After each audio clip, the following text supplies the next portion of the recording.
Hoy, Athea, ano ba? Ang tagal mo! Matalim na bulong ng kanyang pinsan.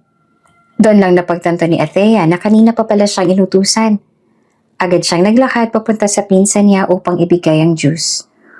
Ngunit sa pagmamadali, hindi niya napansin na nakausting kahoy sa lupa. Napatid siya. At sa isang iglap, lumipad ang baso sa ere at bumuhos ang malamig na juice sa magandang bestida ng kanyang pinsan. Napasigaw ng malakas ang pinsan niya. Halatang gulat at galit. Napatayo ito at tiningnan ng sarili. Ang bestidang mamahalin ay basang-basa at may mansya na ng juice. Halos hindi ito makahinga sa galit.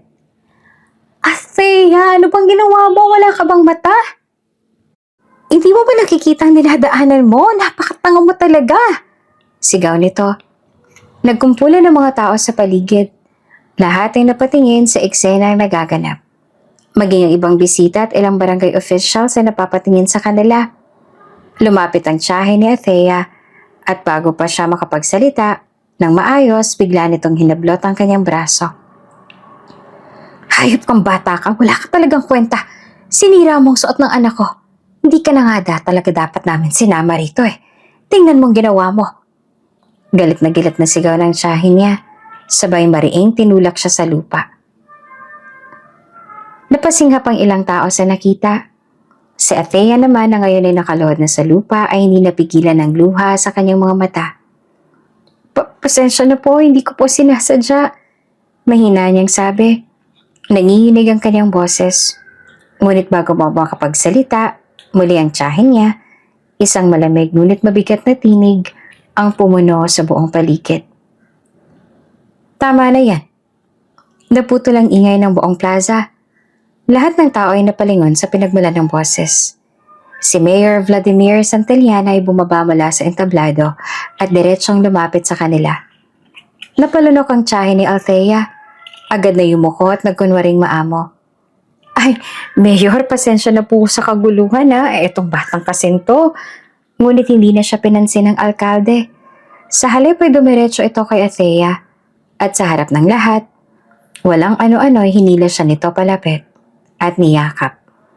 Nalaki ang mga mata ni Athea. Maging ang mga tao sa paligid ay tila hindi makapaniwala sa kanilang nasaksihan.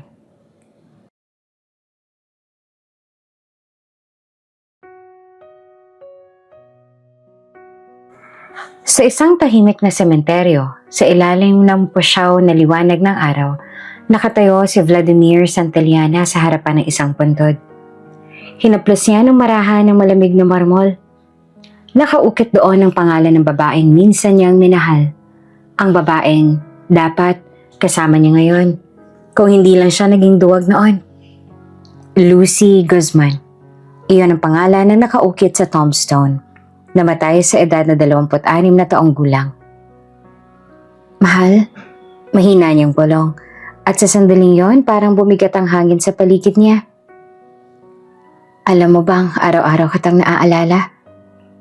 Araw-araw ako nagsisisi na hindi kita ipinaglaban. Napapikit siya. Pilit na nilalabanan ng kirot sa kanyang dibdib. Dapat naging mas matapang ako noon.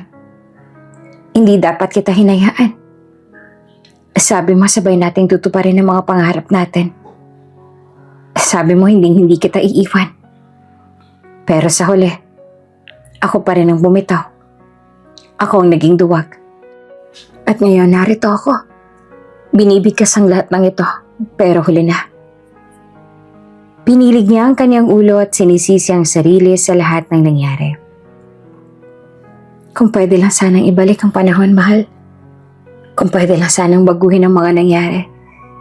Hindi ako papayag na mawala ka. Hindi ako papayag na mag-isa kang haharapin ang lahat ng ito. Hindi ko pipiliin ang pangarap ko at mas pipiliin ko na manatili na lamang sa iyong tabi. Pero ngayon anong magagawa ko? Wala ka na. Nakaluhod siya ngayon sa harap ng puntod. Ramdam ang bigat ng bawat alaala. Mahal, sana kahit papaano'y nariyan ka sa isang lugar na masaya, na walang hirap at problema, kung saan hindi ka nag-iisa. At sana kahit papaano napatawad mo na ako, dahil hanggang ngayon hindi ko pa rin kayang patawarin ang sarili ko. Tumahimik siya. hinayaan ang sariling lamunin ng lungkot. Walang ibang ingay kundi ang banayad na pag-ihip ng hangin at ang mahihinang kaluskos ng mga dahon sa paligid. Sa mga sandaling yon, napakakalmado ang langit. Para bang binibigyan siya ng oras na magdalamhati. Biglang nag-ring ang kanyang cellphone. Binasag ang katahimikan. Dinukot niya ito mula sa bulsa at sinagot ang tawag. Mayor Santillana, bumungad ang boses ng kanyang sekretary.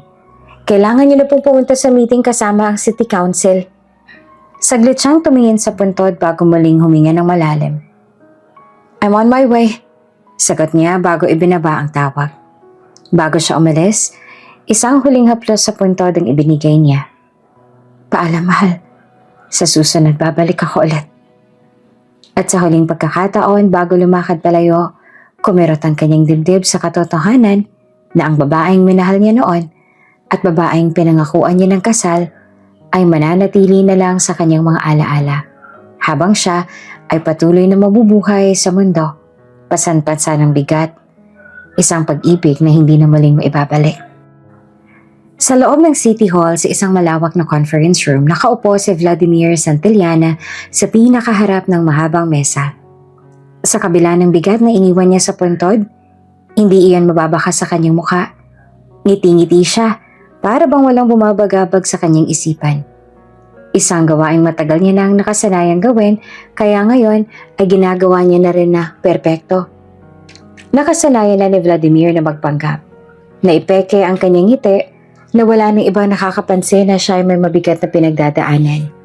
Sa mga mata ng kanyang mga tauhan at mga nasasakupan, siya pa rin ang matatag at kagalang-galang na alkalde ng kanilang lungsod.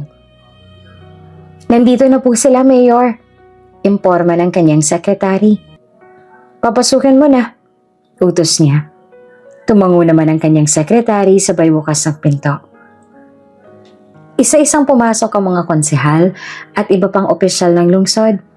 Lahat ay bumati sa kanya. Tumayo si Vladimir at formal nakipagkamay sa kanilang lahat. Maupo na tayo. Aniya at ngumiti pa ng bahagya bago umupong muli sa kanyang upuan. May mga mahalagang agenda tayong dapat pag-usapan sa araw na ito.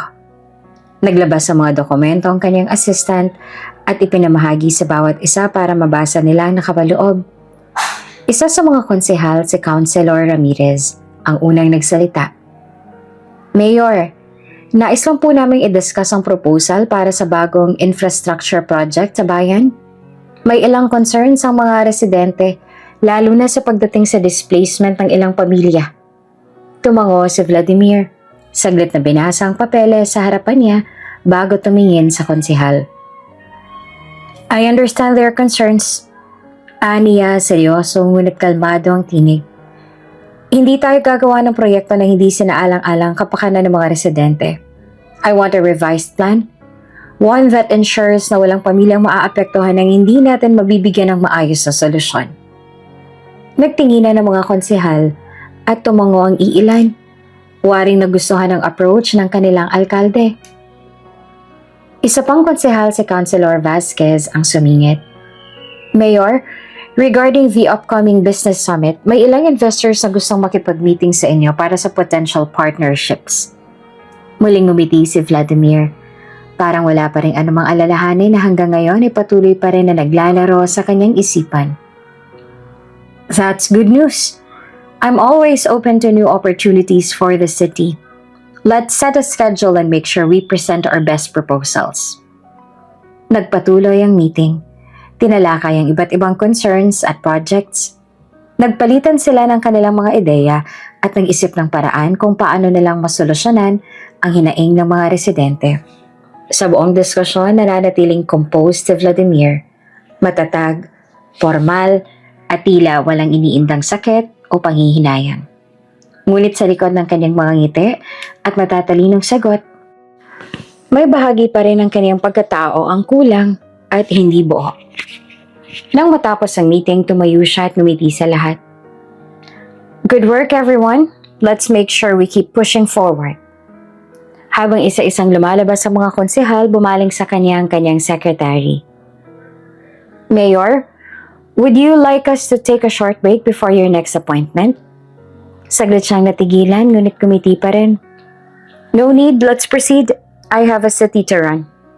At tulad ng dati, si Vladimir Santillana ay nananatiling isang taong walang bahid ng kahinaan sa paningin ng iba. Isang leader na patuloy na lumalakad pasulong, kahit na may mga bigat sa kanyang puso na hindi niya kailanman maipapakita sa mundo. Pagkatapos ng isang mahabang araw ng pulong at mga opisyal na gawain, sa wakas ay lumabas na rin si Vladimir mula sa City Hall. Malalim na ang gabi at tanging ang mga ilaw ng lungsod ay nagbibigay liwanag sa paligid. Pagod man ay hindi niya iyon pinahalata sa kanyang mga tauhan. Bago siya tuluyang umalis, lumapit ang kanyang sekretary. Mayor, you should get some rest. We've been working since early this morning. Ngumiti siya ng bahagya at tumango. I will, thank you. Please drive safely, sir. Paalala nito bago siya tuluyang naglakad patungo sa kanyang sasakyan. Sa kapila ng katahimikan ng gabi, isang bigatang bumabalot kay Vladimir habang minamaneho niya ang sasakyan sa madilim na daan. Hindi niya kailangang sabihin o ipakita kanina, pero alam niya sa kanyang sarili na pagod siya. Hindi lamang sa pisikal, kundi sa emosyonal din. Hindi nagtagal ay huminto siya sa harap ng isang tahimik na gusali, ang klinik ng kanyang therapist. Bumuntong hininga siya bago bumaba ng sasakyan at tinungo ang loob. Pagpasok niya, sinalubong siya ng kanyang therapist, si Dr. Herrera. Isang babaeng nasa huling bahagi na ng 40s. May maamong mukha at kalmado ang boses. Sa tuwing nakikita niya ang doktor, pakiramdam ni Vladimir ay ligtas siya. Na pwedeng-pwede niyang ipakita ang tunay na siya. Na pwede niyang sabihin ang lahat ng mga nararamdaman niya na hindi niya kailanman ipeke ang lahat. Kaya naman bumabalik siya dito dahil dito, malaya niya nasasabi ang lahat. Vladimir, masaya ako nandito ka. Maupo ka. Mabait na bati nito habang tinuturo ang upuan sa harap ng desk. It's been a while. How have you been? Umupo siya at nagtanggal ng kanyang coat bago sumandal. Hindi agad siya sumagot. Waring iniisip kung paanong ipapahayag ang nararamdaman niya. I've been busy, sagot niya sa wakas. May bahagyang ngiti sa labi. Meetings, projects, everything's going well. Tiningnan naman siya ng doktor. Halatang hindi kumbinsido sa naging sagot niya. That's not what I asked, Vladimir. I want to know how you are, not just as a mayor, but as a person. Ilang sandali na natahimik si Vladimir. Alam niyang hindi siya maaaring umiwas sa usapan, lalo pat kaya siya may therapist ay para gumaling na siya, para mawala na ang lahat ng mga bumabagabag sa kanya. Lahat ng mga dahilan kaya hindi siya nakakatulog ng maayos sa gabi. Kaya't sa halip na muling gumamit ng generic na sagot, bumuntong hininga siya at tumingin kay Dr. Herrera. Honestly? Aniya habang pinaglalaroan ng kanyang wristwatch. I don't know. Some days I feel like I have everything under control. Other days, it feels like I'm still stuck in the past. Pinagbastan siya ng doktor.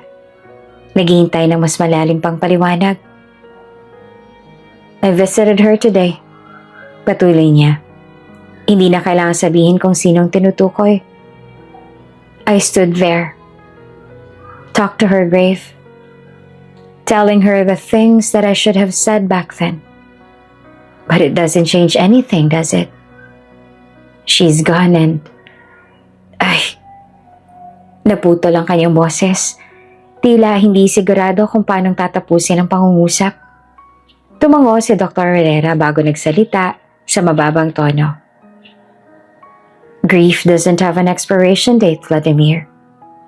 You can be the most powerful man in the city, but at the end of the day, you're still human. It's okay to feel that way.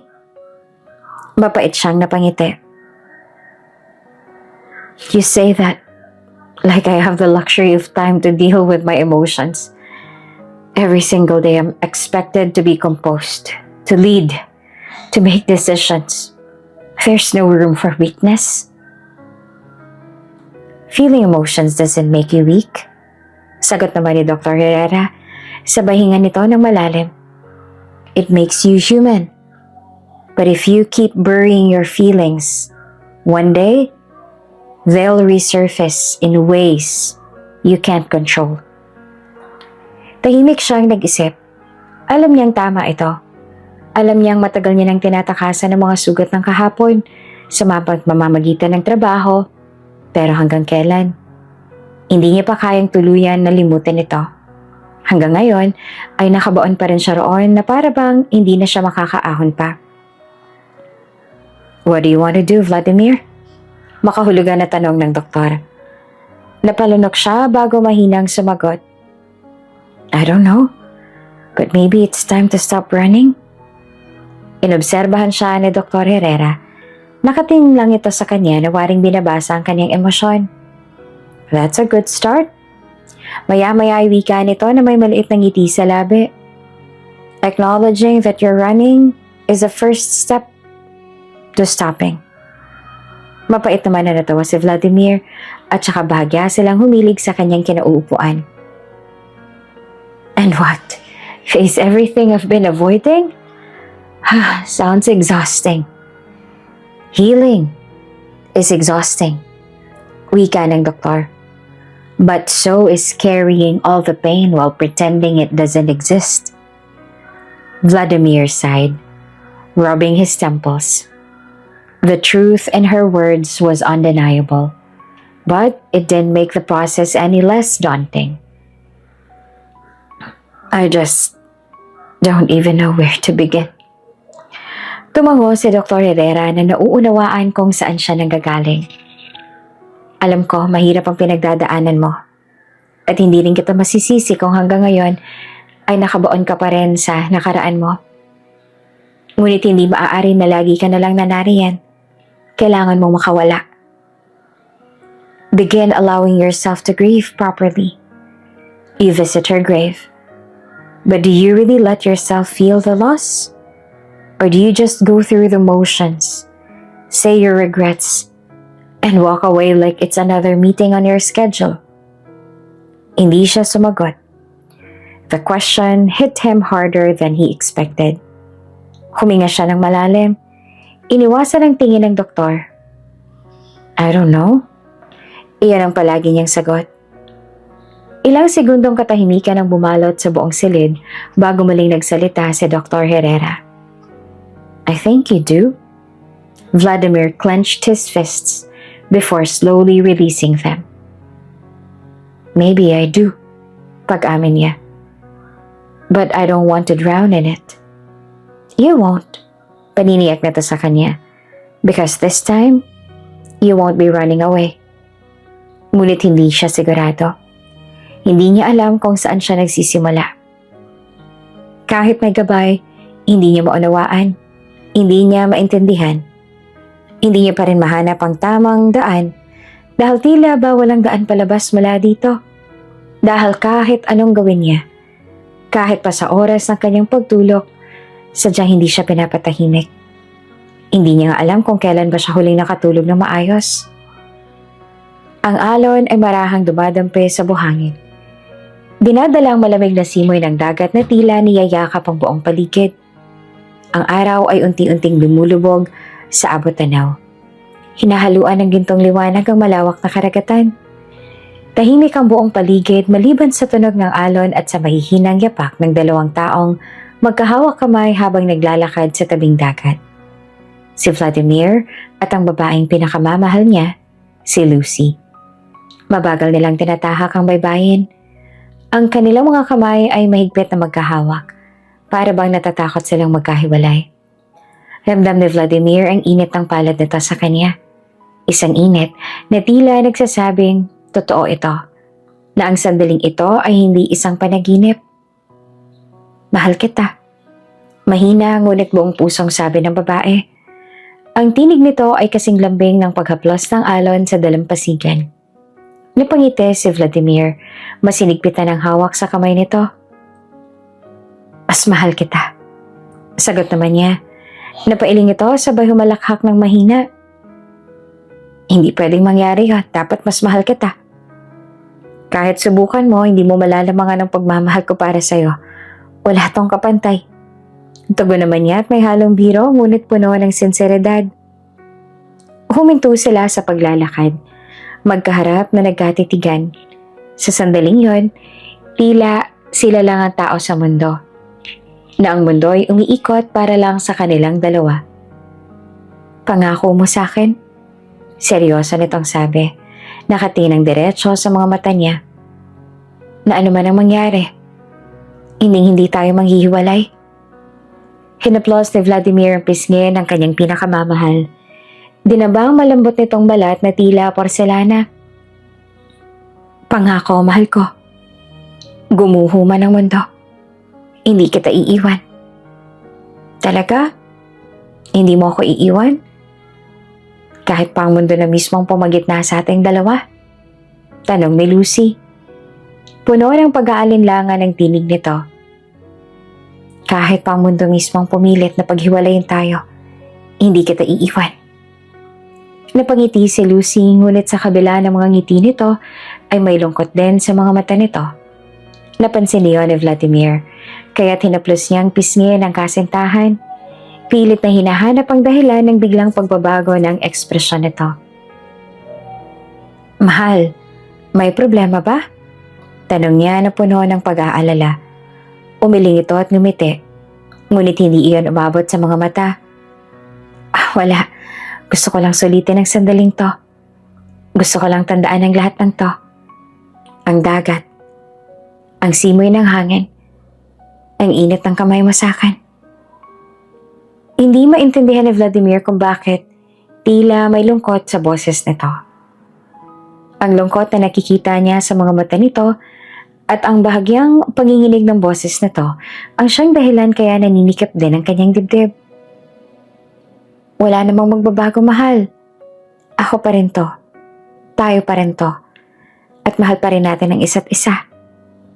Aniya at saka hinalikan ng likod ng kamay nito. Hindi naman sumagot sa kanya si Lucy. Sa halip, hinawakan nito ang mukha niya at hinaplos iyon ng buong pagmamahal. Tinitigan siya nito na para bang gusto nitong ipako sa alaala nito ang lahat ng kanyang katangian. Ang bawat kurba ng kanyang mukha, ang lalim ng kanyang mga mata, ang init ng kanyang titig. Hanggang sa bigla itong malungkot na ngumiti at dahan-dahan na bumitaw sa kanya. Tara, magabulan tayo. Ha? Ngunit bago pa siya makasagot ay tumakbo na ito palayo. Tumatawa habang nilalaro ang hangin ng kanyang buhok. Napangiti si Vladimir. Get ready, kapag nahabol kita, hindi na kita pakakawalan. Agad niya itong hinabol. Humahalakak naman ang kanyang pinakamamahal habang iniiwasan siya. Tila isang paru-parong hindi mahuli-huli. Ngunit sa huli, nahawakan niya ito. Niyakap mula sa likod habang humahalakak silang dalawa. Nahuli rin kita! Bulong niya at mas lalong hinigpitan ng yakap dito. Huminga ng malalim ang dalaga, tila ninanamnam ang yakap niya. Sana ganito na lang lagi, Vladimir. Sana hindi tayo magbago. Hindi tayo magbabago. Sagot niya at saka inilapat ang kanyang labi sa noon nito. Sa sandaling imulat mo ang mga mata mo, lahat ay magbabago, Vladimir. Ha? Naguguluhan niya namang sambit. Anong ibig mo sabihin? Kahit anong mangyayari, walang magbabago. Alam ko na araw-araw ganito tayong kasaya. At araw-araw nating mahal ang isa't isa. Ngunit sa isang iglap, may nagbago. Lahat ay nagbago. Ang araw ay unti-unting lumulubog.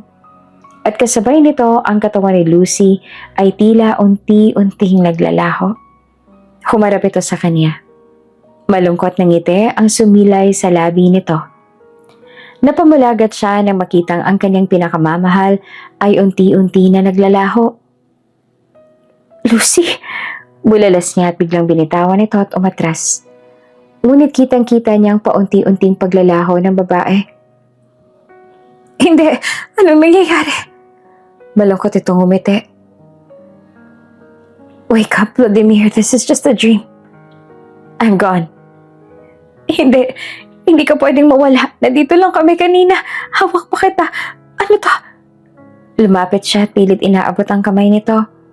Ngunit mas lalo itong nawawala. Hinihigop ng kawalan. Mahal, please, huwag mo akong iwan. Matagal na akong wala, Vladimir. Ikaw na lang ang hindi nakakalimot. At sa isang iglap, tuluyan na itong naglaho. Naglaho sa harapan niya, kasabay ng paglubog ng araw sa abot tanaw.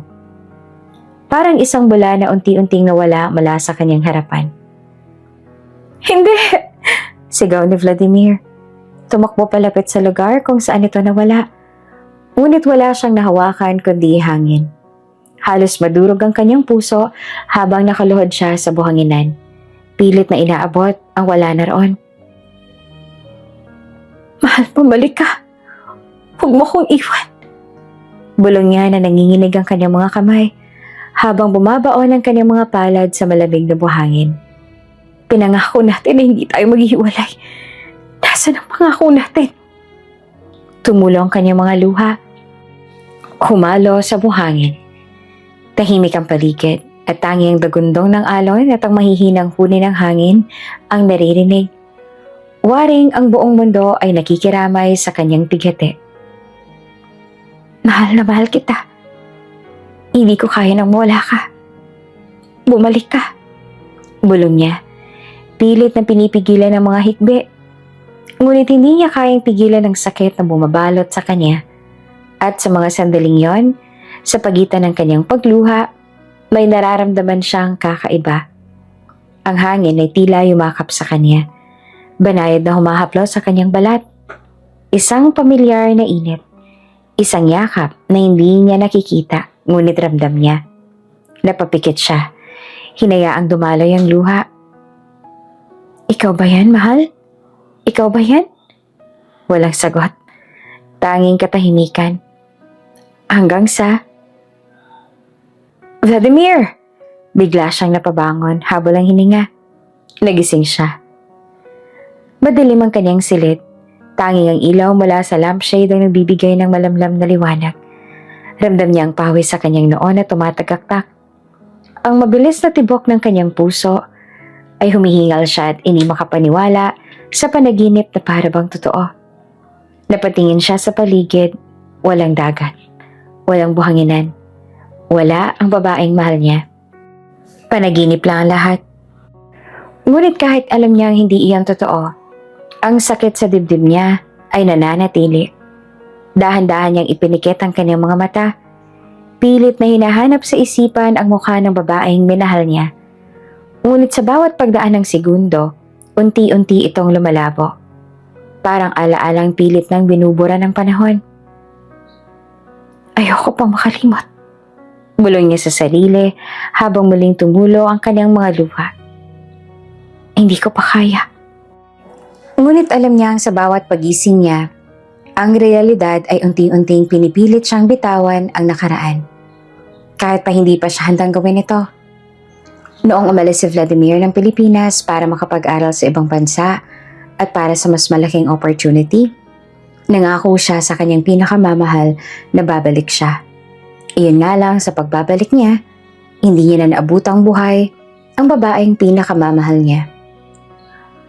Ayon sa mga saksi, na aksidente raw si Lucy at iyon ang sanhe ng pagkamatay nito. At dahil wala ng ibang pamilya si Lucy, wala rin siyang ibang napagtanungan ng buong detalye ng pangyayari. Dahan-dahan tumayo si Vladimir mula sa kama. Nanginginig ang kanyang katawan. Tila ba ang panaginip na iyon ay humigop ng lahat ng kanyang lakas. Pakiramdam niya ay napakabigat ng kanyang dibdib. Parang may kung anong pumipigil sa kanyang paghinga. Nagsimula siyang maglakad palabas ng silid patungo sa kusina. Kumuha siya ng malamig na tubig. Nilagyan niya ng tubig ang hawak na baso. Ngunit nang malapit ang mapuno ang baso, bigla itong dumulas mula sa kanyang kamay. Fuck! Mahina niyang bulong nang bumagsak ang baso sa sahig.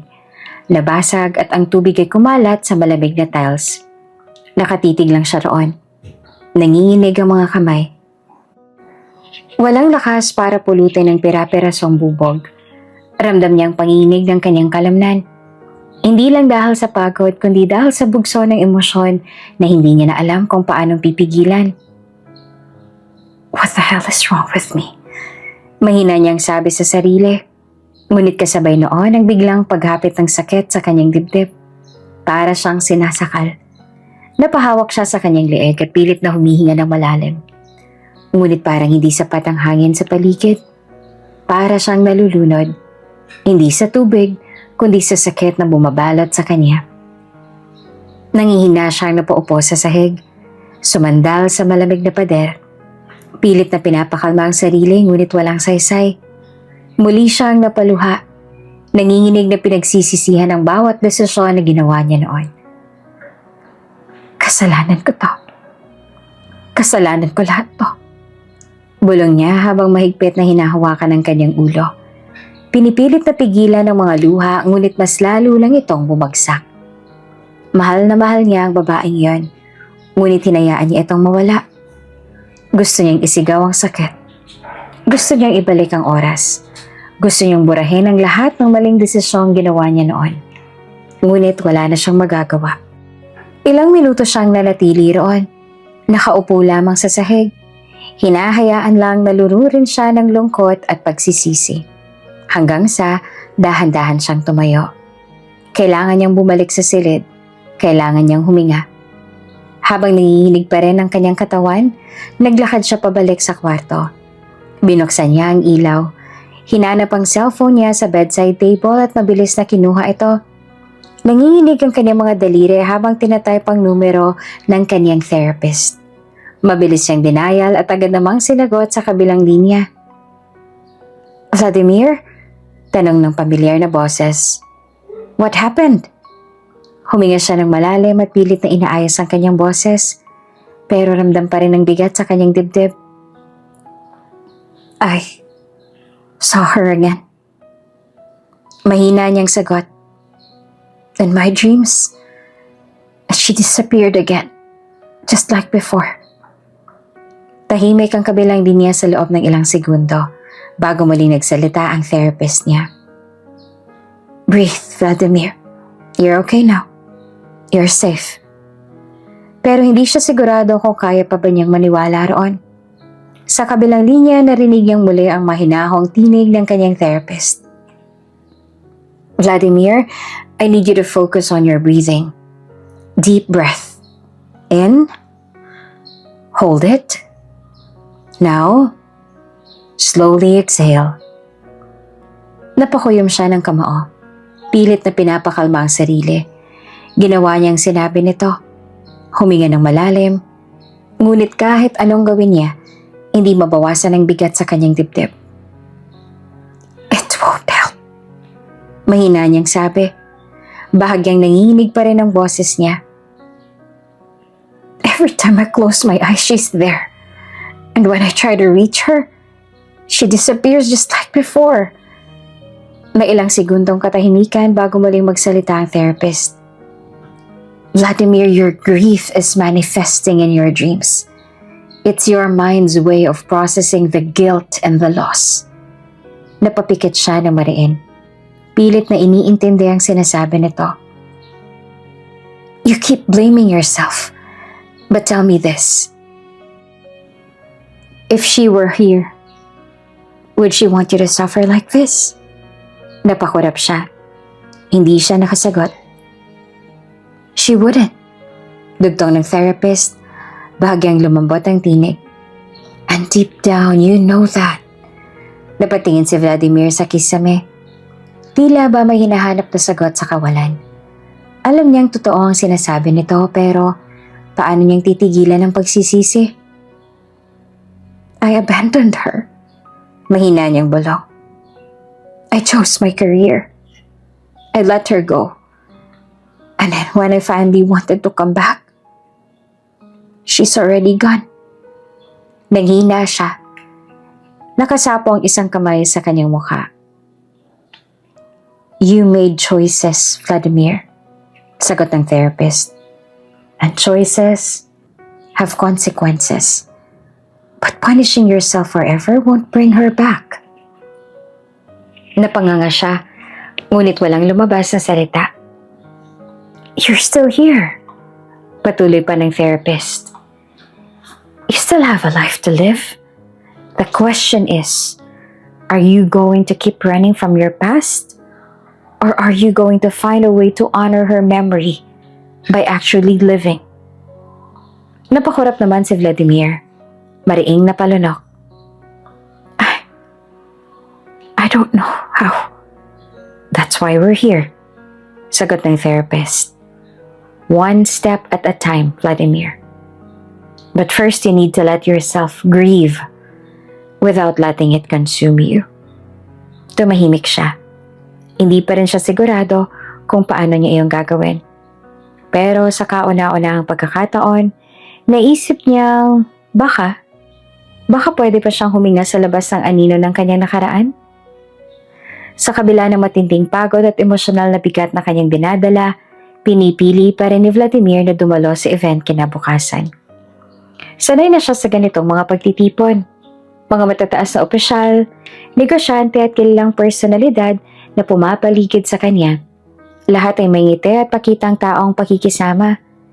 Ginampanan niya ang kanyang papel ng maayos, nakikipagkamay, ngumiti sa mga kakilala at nakipag-usap sa mga taong may nais sumingi ng kanyang oras.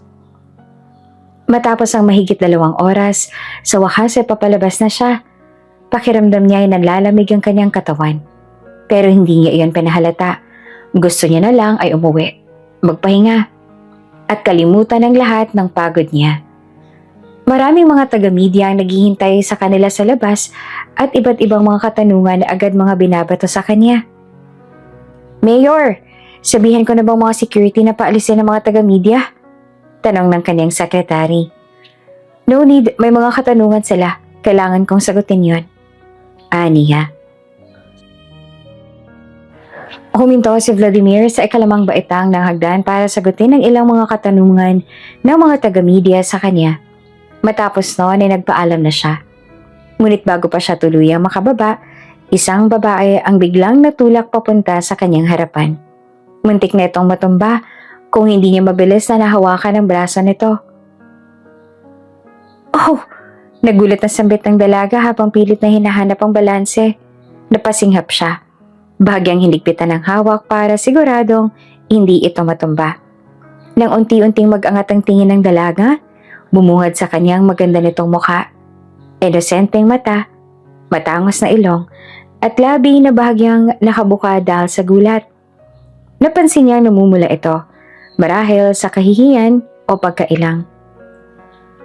Ayos ka lang, miss? Tanong niya. Napakurap naman ang dalaga. Para ngayon lang na-realize ang nangyari. Mabilis itong tumango. Opo, Mayor Santillana, pasensya na po. Natulak po ako. It's okay. Sagot niya naman. Tumayong muli ang tuwid ng dalaga at nagpaalam siyang muli sa taga-media. Pero bago niya matapos ang sasabihin, sumingit ang isa pang tanong ng dalaga na muntik nang matumba kanina. Mayor, single po ba kayo? Napatingin siya sa dalaga. Nagtataka sa biglang tanong nito. Pinagbasta niya ito sandali bago iniba ang tingin sa suot nito ang ID. Fall Laksamana. Iyon ang pangalan nito. Isang journalist. Sa halip na sumagot, dumiretso na lamang siya sa paglalakad. Iniwan ng dalaga na tila hindi makapaniwala sa hindi iyon sinagot. Kung sana lang ay lumingon siya. Kung sana lang ay nag-abala siyang silipin ng paligid bago tuluyang lumabas ng venue. Makikita sana niya ang isang tao. Isang batang babae. Isang batang matagal nang may puwang sa kanyang buhay at pagkatao. Tahimik na nakatingin si Vladimir sa labas ng bintana habang dumadaan ang sasakyan sa medyo madilim na lansangan. Ilang oras nang lumipas mula nang iwan niyang event. Ngunit nasa isip pa rin niya ang nangyari kanina. Ang biglaang pagdating ng reporter, ang muntik na nitong pagkadapa, at ang tanong nitong hindi niya sinagot. Naputol ang kanyang pag-iisip nang biglang nagsalita ang kanyang secretary, si Lucas na nasa passenger seat sa unahan. Mayor, anong palagay niyo kay Miss Laksamana? Napakunot ang noon ni Vladimir at bahagyang lumingon sa sekretary niya. What about her? Tanong niya na walang emosyon ng boses. Mukhang may something doon sa reporter na yun, Mayor. Marami na akong naririnig tungkol sa kanya. Umiling si Vladimir. Hindi ko siya kilala. Bago pa lang siya sa field pero kilala na siya sa industriya. Paliwanag ni Lucas. Hindi lang dahil sa pagiging masipag niya kundi dahil sa ugali niyang happy-go-lucky. Sabi nga ng mga kasamahan niya, laging nakangiti yun kahit gaanong kahirap ang trabaho. Lagi raw pong masaya na para bang wala siyang problema. Magaan siyang kasama at marami siyang kaibigan sa media. Pero sa kabila ng pagiging palakaibigan niya, mahusay siyang journalist. Laging may substance sa mga sinusulat niya. At totoo siya sa trabaho niya. Sandali naman na napaisip si Vladimir. Hindi naman lingid sa kanya ang mundo ng media. Sanay na siya sa mga reporter na may kanya-kanyang agenda. Pero kung totoo ang sinasabi ni Lucas tungkol kay Fall Laksamana, baka nga iba ito sa karamihan. Kilala mo ba siya personally? Tanong niya sa sekretary.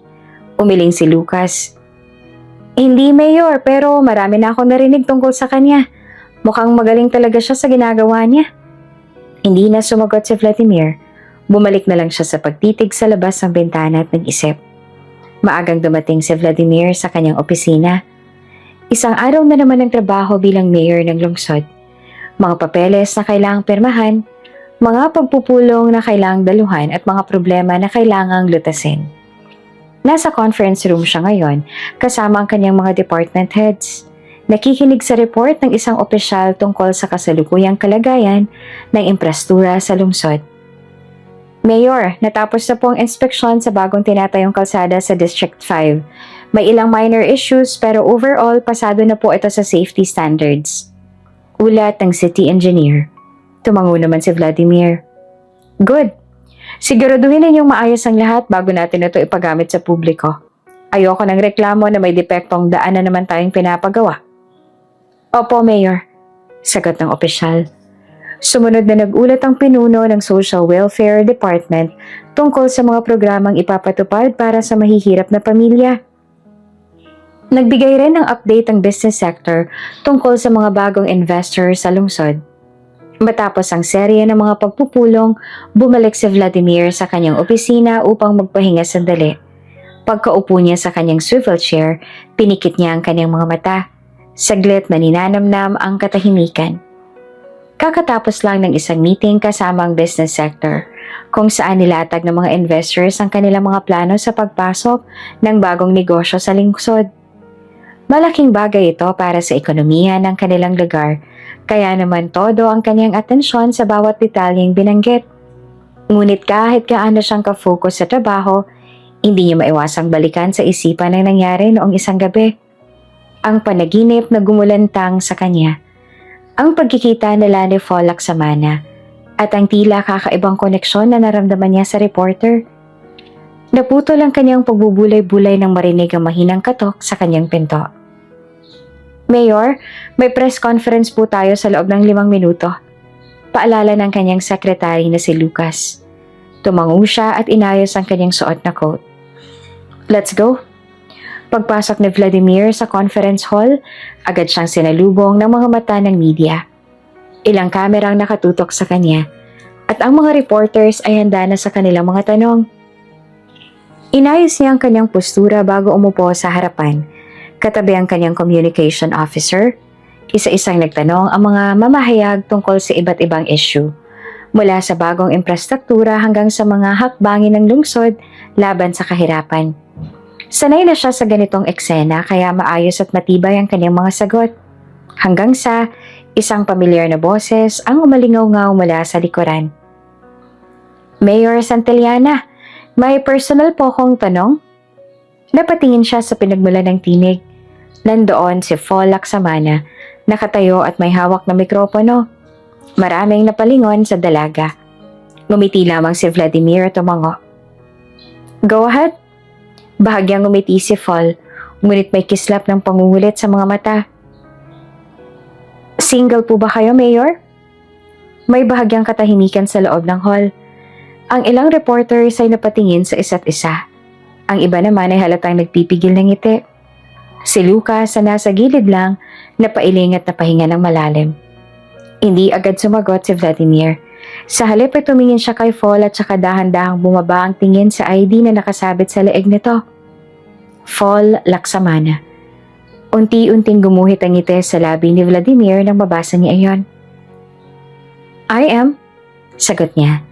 Napangiti naman ang dalagang si Fall. Really? Wala ka bang dinidate ngayon, Mayor? Wala rin. Nililigawan? Umiling si Vladimir. Wala rin. Wala po bang natitipuhan sa ngayon? Sumupil muli ang ngiti sa kanyang labi. Wala pa. Pumilig naman ang ulo ng dalaga dahil sa pagtataka. Talaga po? Pero, paano po yung mga nababalita ang dinidate mo raw pong mga artista? May break muna. Gusto mo bang ma-shoutout dito sa channel ni Ate Jane? Mag-comment lang ng lesson you learned from the latest story uploaded. Dahil pipili kami ng isang best comment of the day para i-shoutout sa susunod na upload. Kaya huwag kalimutang mag-iwan ng lesson you learned after you watch this video. Maraming salamat! Shoutout nga pala kina Vicky Aguinaldo, Perlita Gamboa from Carson, California, at Merlene Belbar. Maraming salamat sa pakikinig!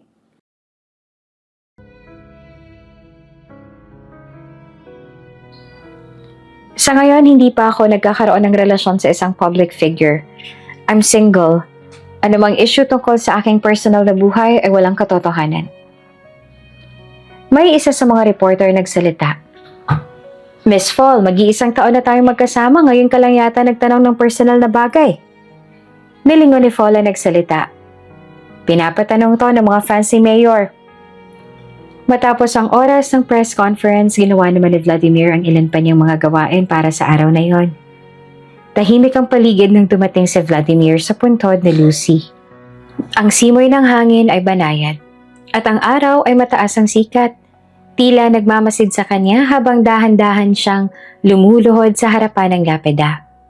Sa paglipas ng mga taon, natutunan niya ng masanay sa ganitong pakiramdam. Ang muling balikan ng sakit ng nakaraan.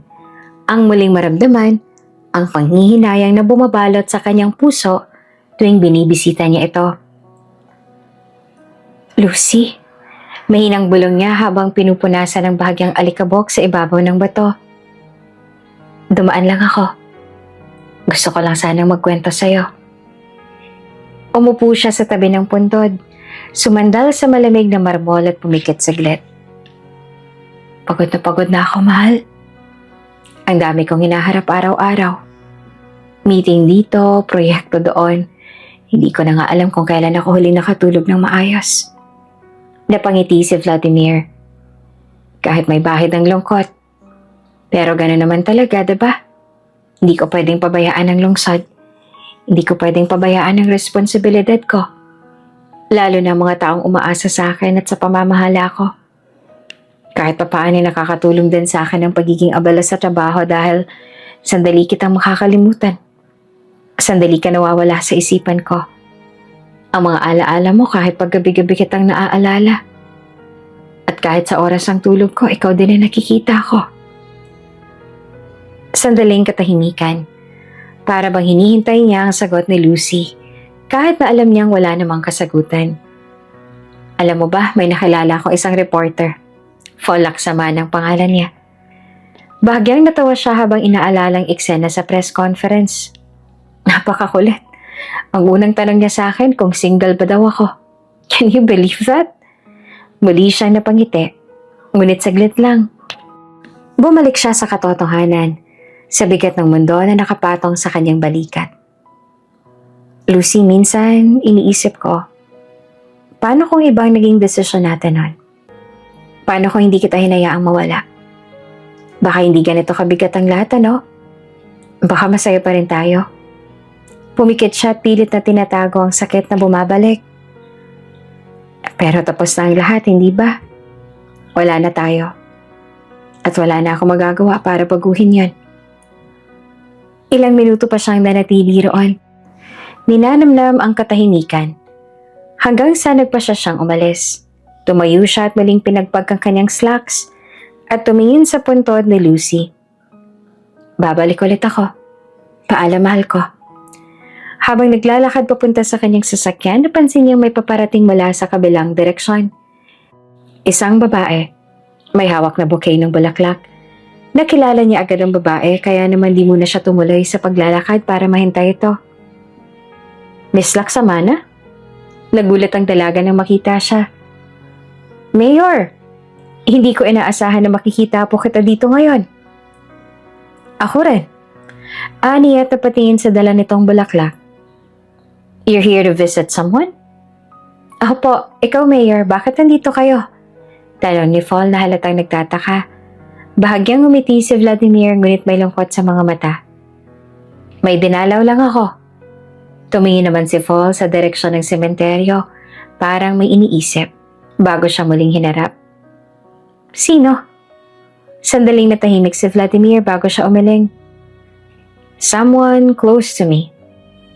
Hindi na nag-usisa pa si Fall, sa halip ay tumangulang ito bago inangat ang hawak nitong bulaklak. Ako rin may dadalawin ako, lolo ko. Tumango si Vladimir, tsaka tiningnan ng dalaga. May kung anong kuryosidad sa kanyang mga mata. Wala kang kasama? O wala po, didiretso na rin kasi ako sa trabaho. Will you be okay? Oo naman, Mayor. Sagot nito at ngumiti nang mapatingin sa kanyang mga mata ay bahagya itong nagtaka. Ikaw po, Mayor, ayos lang po ba kayo? Yes, ayos lang ako. At pilit siyang ngumiti. Sigurado po kayo? Tumango siya. Yes. Hindi na rin nagtagal at nagpaalam na siya sa dalaga dahil ayaw niyang abalahin pa ito. Lalo pa tulad niya, may trabaho pa ito. Habang abala si Vladimir sa pagbabasa ng ilang dokumento, kumatok ang kanyang secretary at dahan-dahang lumapit sa kanya. May hawak itong clipboard at tila may mahalagang ipapaalam. Mayor, may request po si Kapitan Ramirez ng Barangay San Isidro. May event daw po sila sa susunod na linggo. Isang pageant para sa kanilang piyesta. Gusto po nilang bumisita kayo bilang panauhing pandangal. Bahagyang itinaas ni Vladimir ang kanyang tingin mula sa papel na binabasa niya. San Isidro? Malayo yon, hindi ba? Tumango ang sekretary. Opo, Mayor, medyo liblib po ang lugar at mahirap ang daan papunta roon. Pero gusto lang po naming siguraduhin kung okay lang po sa inyo na pumunta. Baka po hindi safe o masyadong hassle para sa inyo. Napaisip si Vladimir saglit. Alam niya hindi madalas magkaroon ng ganitong event sa malalayong barangay. At kung gusto nilang bisitahin siya, ibig sabihin ay mahalaga ito sa kanila. Ano bang magiging role ko roon? Tanong niya. Gusto lang po nila kayong magbigay ng opening remarks at mag-coronate sa mananalo. Tapos kung pwede daw po, magbigay din po ng kaunting tulong para sa ilang proyekto ng barangay nila. Napangiti si Vladimir ng bahagya. Gusto nilang dumaan ako at mamigay ng budget, ganon? Napatawa ang sekretary niya. Hindi naman po siguro ganon, Mayor, pero malaking bagay po kung mapapansin ninyo ang barangay nila. Marami po kasing mga kailangan na ayusin doon ng kalsada, tubig at iba pang mga pangangailangan. Tahimik na nag-isip si Vladimir bago tumango. Sige, sabihin mong pupunta ako. Bahagyang kumunot ang noon ng sekretary. Sigurado po kayo, Mayor, mahirap po ang biyahe. Ngumiti si Vladimir at bumalik sa kanyang pagbabasa ng dokumento. Sanay na ako sa mahirap na biyahe. Hindi lang naman lungsod ang dapat kong bigyan ng pansin, hindi ba? Kung gusto nilang bumisita ako, bakit hindi? Tumango ang sekretary at ngumiti. Noted, Mayor. Ipapasa ko na po ang confirmation sa kanila. Samantalang sa isang liblib na barangay sa isang lumang bahay, naroon ang isang batang si Athea, 9 na taong gulang. Nasa kabila ng murang edad, ramdam na ramdam niya na ang bigat ng mundo. Si Athea ay isang mabait at masunuring bata. Maganda ang kanyang mukha. May bilog ang mga mata na parang bituin sa gabi. Makinis na kutis at mahabang buhok na tila dumadaloy na sutla. Ang kanyang tinig ay mahinhin at puno ng respeto. Kahit pa madalas siyang pagalitan, hindi siya mahilig sumagot o magreklamo. Kahit pagod na, hindi siya humihingi ng pahinga. Basta't inuutusan siya, sinusunod niya dahil iyon ang kinalakihan niya. Athea, lumapit ka nga rito! Sigaw ng kanyang tiyahin mula sa kusina. Agad naman siya nabadaling lumapit. Hawak pang basahan na gamit niya sa paglilinis ng sahig. Ano po yon, tiya? Tanong niya ng magalang. Maglamak ka nga ng damit sa likod. Marumi na yung mga nilabhan mo kahapon. Hindi mo man lang binanlawan ng maayos. Napakatamad mo talagang bata ka. Opo, Chang. Sagat niya. Kahit pa hindi naman totoo ang pintang nito. Malinis siyang maglaba. Ngunit tila kahit anong gawin niya, hindi siya kailanman sapat. Mabilis siyang dinala ang mga maruruming damit sa likod ng bahay at sinimulang kusutin ang mga ito sa lumang batya. Minsan, napapatingin siya sa langit. Bakit kaya ganito ang buhay ko? Wala na bang katapos ang hirap to? Ngunit hindi siya makaiyak. 6 na buwan pa lang nakalipas mula nang mawala ang kanyang ina. Ang ina na nagpalaki sa kanya kahit pa hindi siya nitutunay na anak. At mula nang mawala ito sa bahay ng kanyang tiyahin na siya tumira. Dito rin nagsimula ang buhay impyerno niya. Mapagmataas kasi ang mga ito at ang tingin sa kanya ay isa lamang utusan. Hindi pa siya tapos sa kanyang ginagawa nang biglang lumapit ang pinsan niyang si Lorena. Isang dalagitang halos 12 anyos na ngunit ubod ng lupit sa kanya. Athea, bilisan mo yan. Pagkatapos mo dyan, pulasan mo yung sahig sa sala. Nakita ko marumi pa rin yung kanina. Utos nito na may halong pangmamata. Opo, mahinang sagot naman ni Athea. Pero hindi pa talaga nakontento si Lorena. Nagkunwari itong nabitawan ng hawak na isang baso ng juice kaya nabuhos sa puting damit na nilalaban niya. Oops! Mukhang kailangan mong ulitin yan. Natatawang sabi nito bago tumakbo papalayo. Napatingin si Athea sa damit na kailangan niyang laban ulit. Sa loob-loob niya, gusto niya nang sumigaw sa galit. Gusto niyang magreklamo. Pero hindi niya ginawa. Sa halip, itinuloy niya ang kanyang ginagawa. Ilang sandali pa ay narinig niya ang tiyuhin niyang lasing na nagmumura habang papalapit sa bahay. Asan yung batang yon? Athea, lumabas ka rito! Dahan-dahan ang bumaba ang kanyang kamay mula sa paglalaba. Nagtago ang takot sa kanyang mga mata. Alam niyang tinawag siya ng tiyuhin niya ng ganitong oras. May kasunod na namang parusa. Nanginginig niyang pinahid ang kamay sa laylayan ng kanyang lumang bestida bago lumakad papasok ng bahay. Ano na naman ang nagawa niyang mali? Kailan ba matatapos ang lahat ng ito? Pagpasok ni Athea sa loob ng bahay, bumungad sa kanyang tiyuhin niyang si Mang Ernesto. Lasing na naman at halos hindi makalakad ng maayos. Amoy na amoy ang matapang na alak mula dito habang nakatitig kay Athea ng matalim. Walang hiya ka talagang bata ka. Wala kang silbi dito sa bahay. Lagi ka nalang pabigat sa pamamahay na to.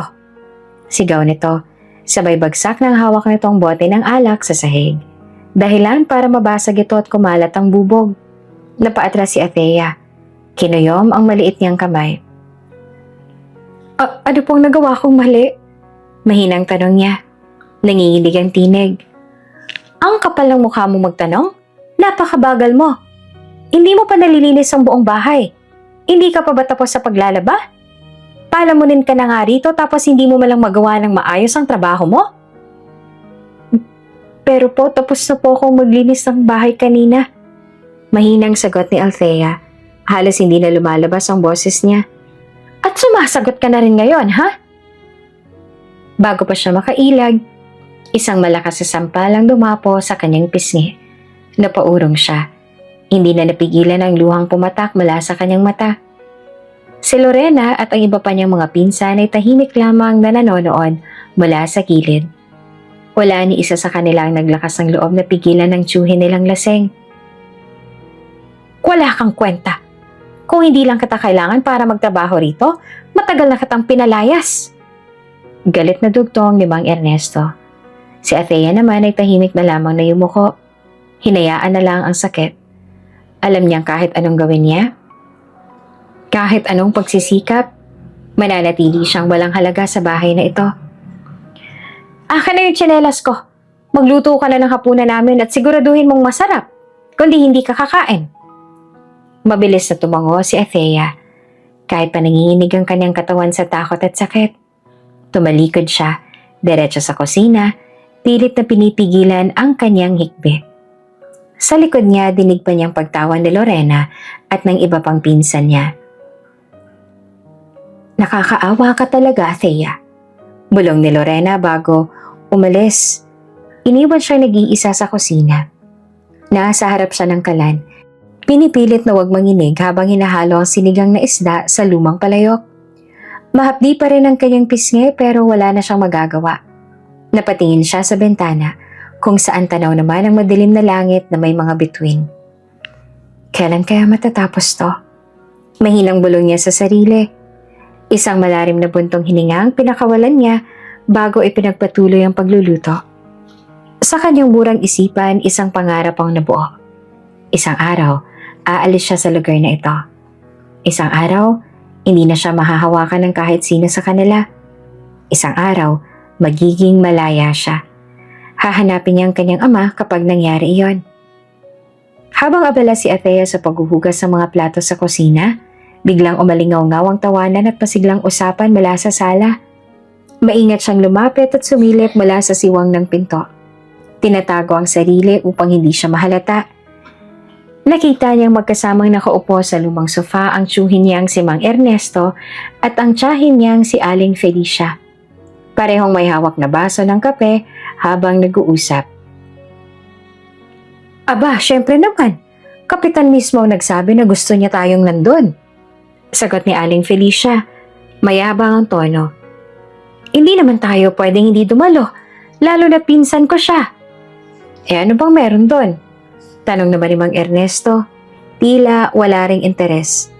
May kasiyahan, beauty contest daw para sa mga dalaga sa barangay. Tapos may sayawan. May palaro rin at syempre may kainan. Masarap daw ang handa, may lechon pa. Sagot ni Aling Felicia, sabik na sabik. Nako, sayang naman kung hindi tayo pupunta.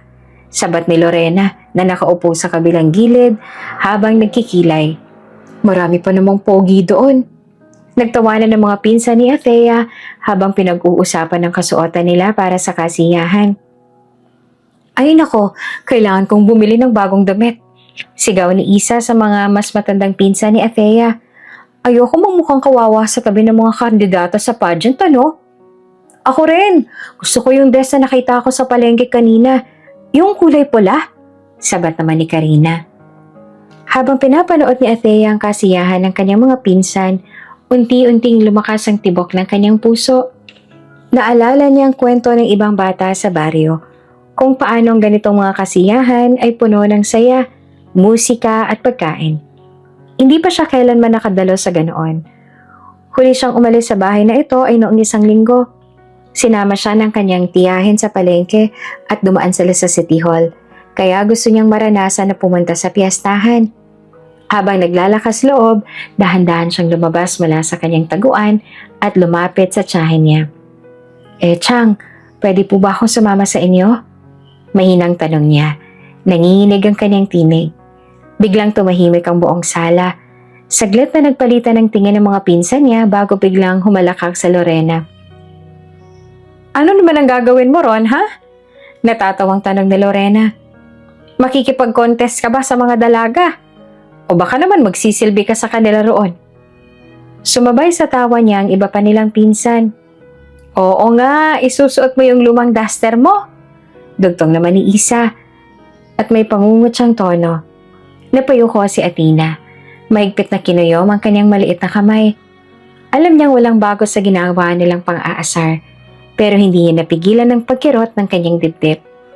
Ngunit bago pa lumala ang pang-aapi ng mga pinsan niya, laking gulat ng lahat nang biglang magsalita si Aling Felicia. Sige, sumama ka. Kalmadong sagot nito. Nilagok ang natitirang kape. Napatingin ang lahat sa kanya. Tila hindi makapaniwala sa kanyang sinabi. Ano, Mama, seryoso? Galit na tanong ni Karina. Bakit niyo siya isasama? Reklamo naman ni Lorena.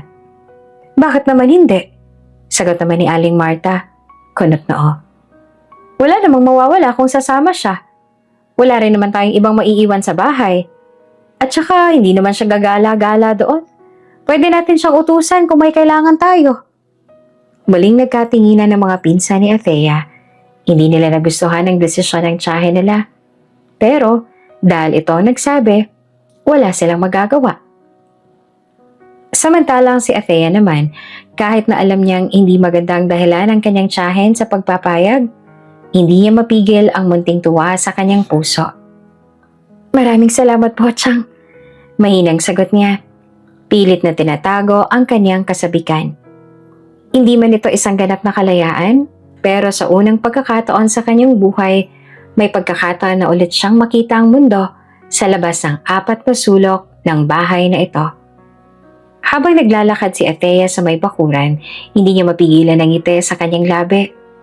Ang huling beses na naramdaman niya ang ganitong kasabikan ay noong kasama pa niya ang kanyang mga magulang. Ang 2 taong umaruga at nagmahal sa kanya, kahit hindi siya tunay na anak. Huminto siya sa ilalim ng isang malaking puno. Hinayaan ang malamig na simoy ng hangin na haplusin ang kanyang mukha. Mama? Papa? Mahina niyang bulong habang tumingala sa langit. Naririnig niyo ba ako? Alam niyo bang sobrang saya ko ngayon? Hinawakan niya ang locket na suot niya. Ang nag-iisang ala-alang naiwan sa kanya ng mga taong minahal siya ng totoo. Sa wakas makakatapak na ako sa isang kasiyahan. Ani at napapikit habang pinapakinggan ang ihip ng hangin. Matagal ko nang pinapangarap to. Sana nandito kayo. Sana nakikita ninyo kung gaano akong kasaya ngayon. Pumikit siya at marahang niyakap ang sarili. Para bang iniisip na yakap iyon ng kanyang yumaong mga magulang. Ngunit ang kanyang tahimik na sandali ay biglang naputol nang marinig niyang pamilyar na mga tawa sa likuran niya. Tingin mo ba talaga hahayaan ka ni Mama na magsaya ron? Nakangising tanong naman ni Lorena, ang kanyang pinakamatapang at malupit na pinsan. Tumalikod si Athea at nakita niya nakatayo si Lorena kasama ang 2 pa nilang pinsan. Parehong may pang-aasar at panunukso sa kanilang mga mukha. Hindi yon mangyayari, dugtong ni Isa. Nakataas ang kilay. Alila ka namin at siyak na iyon pa rin ang gagawin mo ron. Nanlamig ang buong katawan ni Athea sa narinig. Akala ko pupunta tayo ron para magsaya. Mahina ang bulong niya. Nanginginig ang boses. Magsaya? Ikaw? Huwag kang mangharap, Athea. Sarkastik ang sagot naman ni Karina. Ano sa tingin mong gagawin mo ron? Makikipagsayaw? Makikipagkwentuhan? Hindi, Athea. Pupunta kami ron para mag-enjoy. Ikaw? Pupunta ka ron para pagsilbihan kami. Muling naghalakhakan ng mga pinsan. Ngunit hindi na rin narinig ang iba pa nilang sinabi. Parang isang malamig na tubig ang bumuhos sa kanyang kasiyahan. Ang kaninang sigla at tuwa ay unti-unting napalitan ng takot at kaba. Tama ba ang naging pag-aasam niya? Totoo nga bang wala siyang karapatang maging masaya? Mahigpit niyang kinuyom ang kanyang kamay. Hindi siya papayag na sirain nila ang araw na ito. Hindi ngayon. Ngunit habang pinagmamasdan niya ang malulupit na tingin ng kanyang mga pinsan, nagsimula siyang mag-alala. Sa kasiyahan na matagal niya nang pinapangarap, magiging alipin lang ba siya ulit? Dumating na ang araw ng pista at tulad ng pangako ng kanyang tiyahin kasama si Athea sa pagpunta sa kasiyahan. Sa unang pagkakataon nakatapak siya sa isang tunay na pagdiriwang. Isang bagay na dati napapanood lamang niya mula sa malayo. Nang makarating sila sa plaza, agad siyang namangha sa kasiyahan sa paligid. Napapalibutan ang lugar ng makukulay na banderitas na iwinagayway ng hangin. At ang maliwanag na ilaw na nag-highlight sa engrandeng dekorasyon ng entablado. Maririnig ang masayang tugtog ng banda habang ang mga tao ay nagkukumpulan sa paligid ng iba't ibang palaro at tindahan ng pagkain. Ang amoy ng inihaw na karne, bibingka at matamis na kakanin ay naghalo-halo sa hangin. Lalo pang pinatindi ang dami ng tao na dumalo. Ngunit sa kabila ng saya ng paligid, hindi maikakailang pagkakaiba ni Athea sa kanyang mga kasama. Ang kanyang mga pinsan ay nakabihis ng magagara. May suot ng mga bestidang bago na binili pa ng kanyang ina kanina. May makintab na mga alahas. Maingat na inayusan ng buhok. Samantalang siya, ang kanyang damit ay luma, kupas at may punit pa sa gilid. Ang kanyang sapatos ay pudpud na at halatang pinaglumaan na ng panahon. Bagamat gusto niyang makihalubilo sa kasiyahan, hindi niya maiwasang mapayuko habang naglalakad kasama ang tiyahin at mga pinsan. Pakiramdam niya ay hindi siya nababagay roon. Maya-maya may lumapit na ilang kakilala ang kanyang tiyahin. Ang mga ito ay mayayaman at may mataas na posisyon sa kanilang bayan. "Oh, Felicia!" Bati ng isa sa mga ginang na halatang may kaya sa buhay. "Ang gaganda naman ng mga anak mo. Ang swerte mo talaga." Ngumiti ng malapad ang tiyahin niya habang pinagmamalaki ang kanyang mga anak. "Aba, syempre naman," sagot nito. "Pinagpala talaga ako ng magagandang anak na ito." Lumapit ang isa pang bisita at sinimulang purihin ang kanyang mga pinsan. "Ang gaganda nga, para mga prinsesa," komento ng isa. "Sigurado akong maraming manliligaw ang mga ito paglaki." Habang abala ang lahat sa pag-aapura sa kanyang mga pinsan, may isang ginang na napatingin kay Athea. "At sino naman tong batang to? Ngayon ko lang siya nakitang kasama ninyo. Kamag-anak niyo rin ba siya?" Tanong nito. Bagyang nakakunot ang noo habang pinagmamasdan siya mula ulo hanggang paa. Sa halip na ipagmalaki siya, kagaya ng ginawa ng kanyang tiyahin sa kanyang mga pinsan, agad siyang pinakilala nito sa pinakamasakit na paraan. "Ah, siya?" Natatawang sagot ng tiyahin. Isa lang siyang utusan namin sa bahay." Parang tinadyakan ng dibdib ni Athea sa narinig. "Aba, mayaman na pala kayo at may utusan na rin. Ibang-iba na talaga ang pamilya ninyo, Felicia." Narinig niya ang mahihinang bulungan at ang paminsang-minsang tingin ng mga tao sa kanya. Hindi niya alam kung anong mas masakit. Ang tingin ba ng mga ito na para pang wala siyang halaga? O ang katotohanan na hindi siya itinuturing ng kanyang tiyahin bilang pamilya? Sa gitna ng makulay at masayang pista, tila siya ang tanging madilim na bahagi ng pagdiriwang. Habang patuloy ang kasiyahan sa paligid, si Athea naman ay hindi nakikihalubilo tulad ng ibang bata. Imbes na maglaro o mag-enjoy sa pista, inuutos-utusan lang siya ng kanyang tiyahin. "Athea, kunin mo nga yung inumin doon sa kabilang tindahan." Utos ng tiyahin niya. Hindi man lang siya tiningnan. Agad siyang tumango at nagmamadaling tumakbo patungo sa tindahan. Pagbalik niya, hindi man lang siya pinasalamatan. "Diyos ko naman, bakit malamig to? Ayoko ng ganito, bumili ka ng bago." Reklamo pa ng tiyahin niya bago inabot ang baso sa kanya na parang alila. Tahimik lang siyang tumango at muling tumakbo para kumuha ng panibagong inumin. Samantala, ang kanyang mga pinsan naman ay masayang naglalakad sa paligid.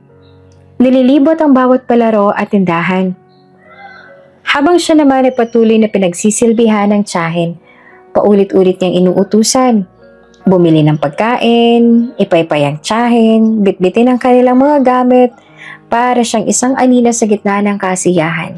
Walang nakakakita, walang nagbibigay ng halaga. Ngunit ang pinakamasakit ay nang biglang mapansin ng tiyahin niyang alikabok sa kanyang suot na sapatos. "Athea!" sigaw nito. "Lumuhod ka rito, punasan mo ang sapatos ko." Napatingin ang lahat sa kanila. Ilang bisita ang napatigil sa pagkain at ang iba naman ay bahagyang nagbulungan. Halatang hindi komportable sa nasaksihan nila. Ngunit ang tiyahin niya ay walang pakialam. Nanginginig ang kanyang kamay habang lumuluhod siya sa harapan ng tiyahin. Habang pinupunasan niya ang sapatos nito, ramdam niyang bigat ng bawat tingin na nakatutok sa kanya. Ang iba ay may awa sa kanilang mga mata. Ang iba naman ay tila hindi interesado. Ngunit wala ni isang nagtangkang pigilan ang kanyang tiyahin. "Ayan, mas maayos na," sabi ng tiyahin niya matapos niyang tapusin ang utos.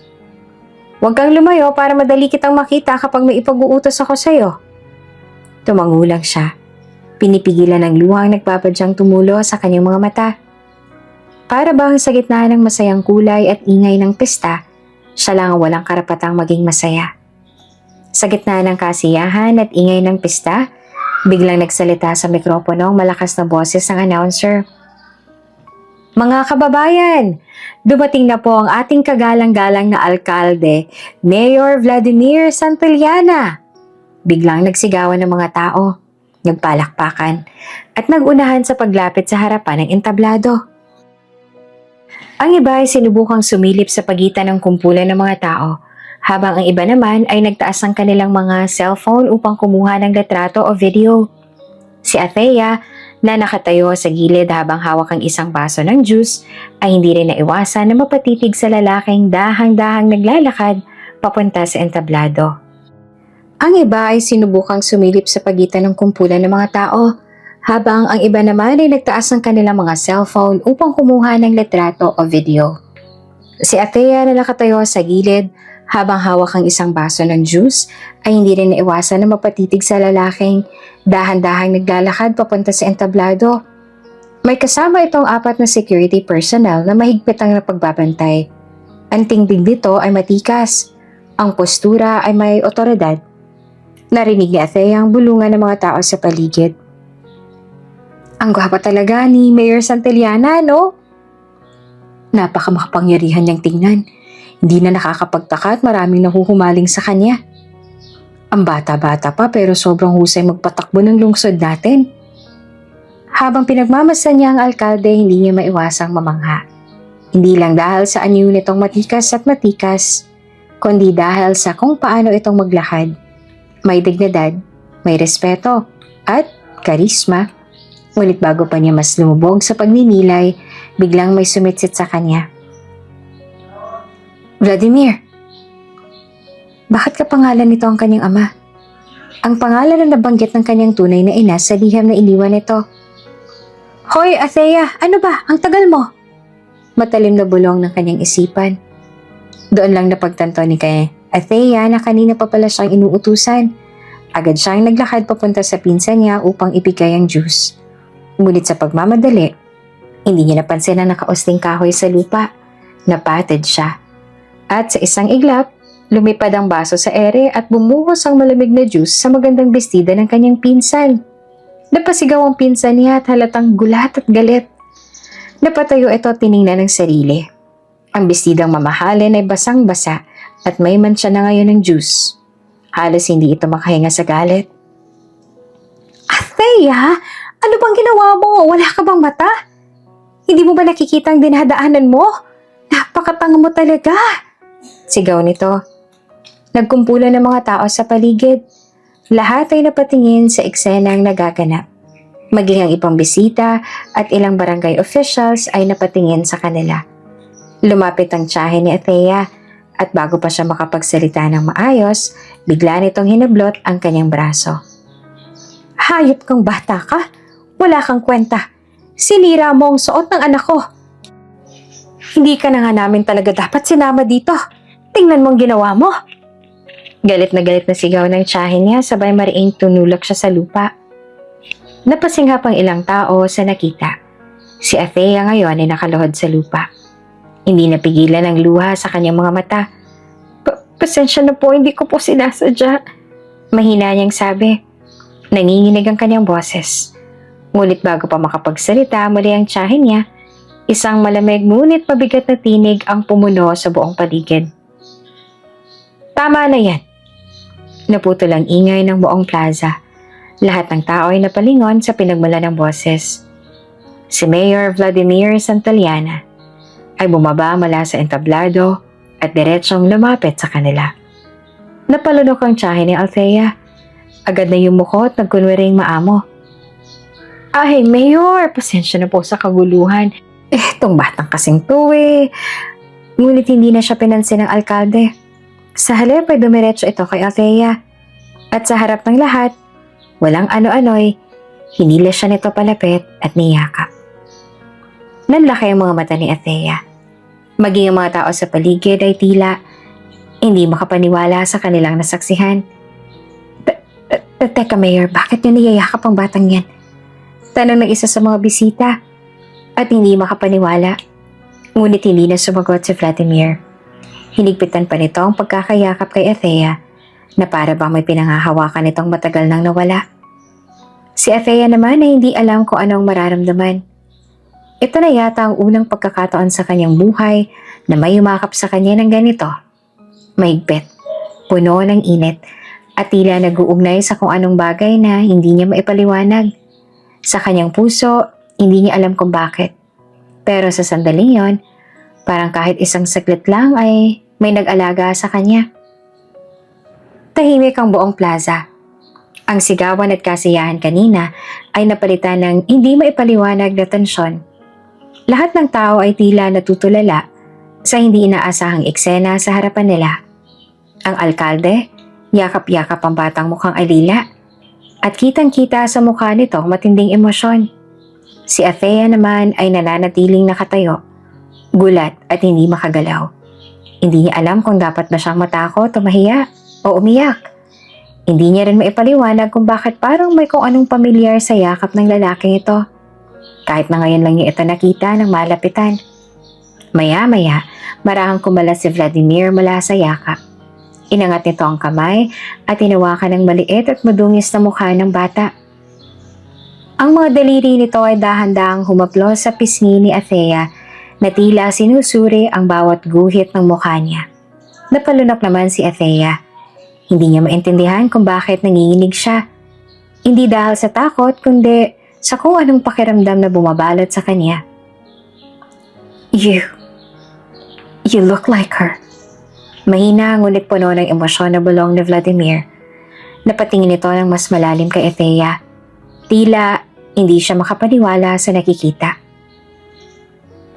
You look like my dead girlfriend. May ingay ng mga pagbulong mula sa mga tao. Ano raw?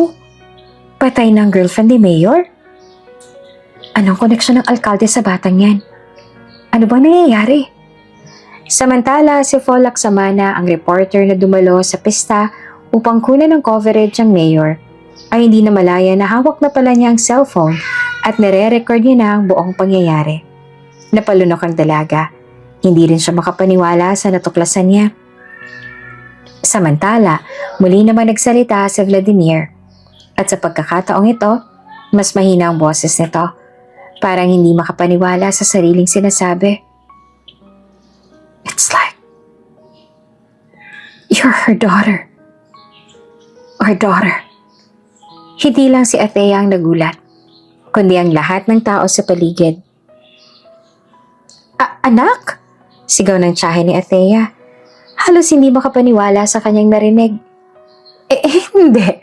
Imposibleng. Bulalas ng isang opisyal sa tabi. Ngunit hindi nakinig si Vladimir.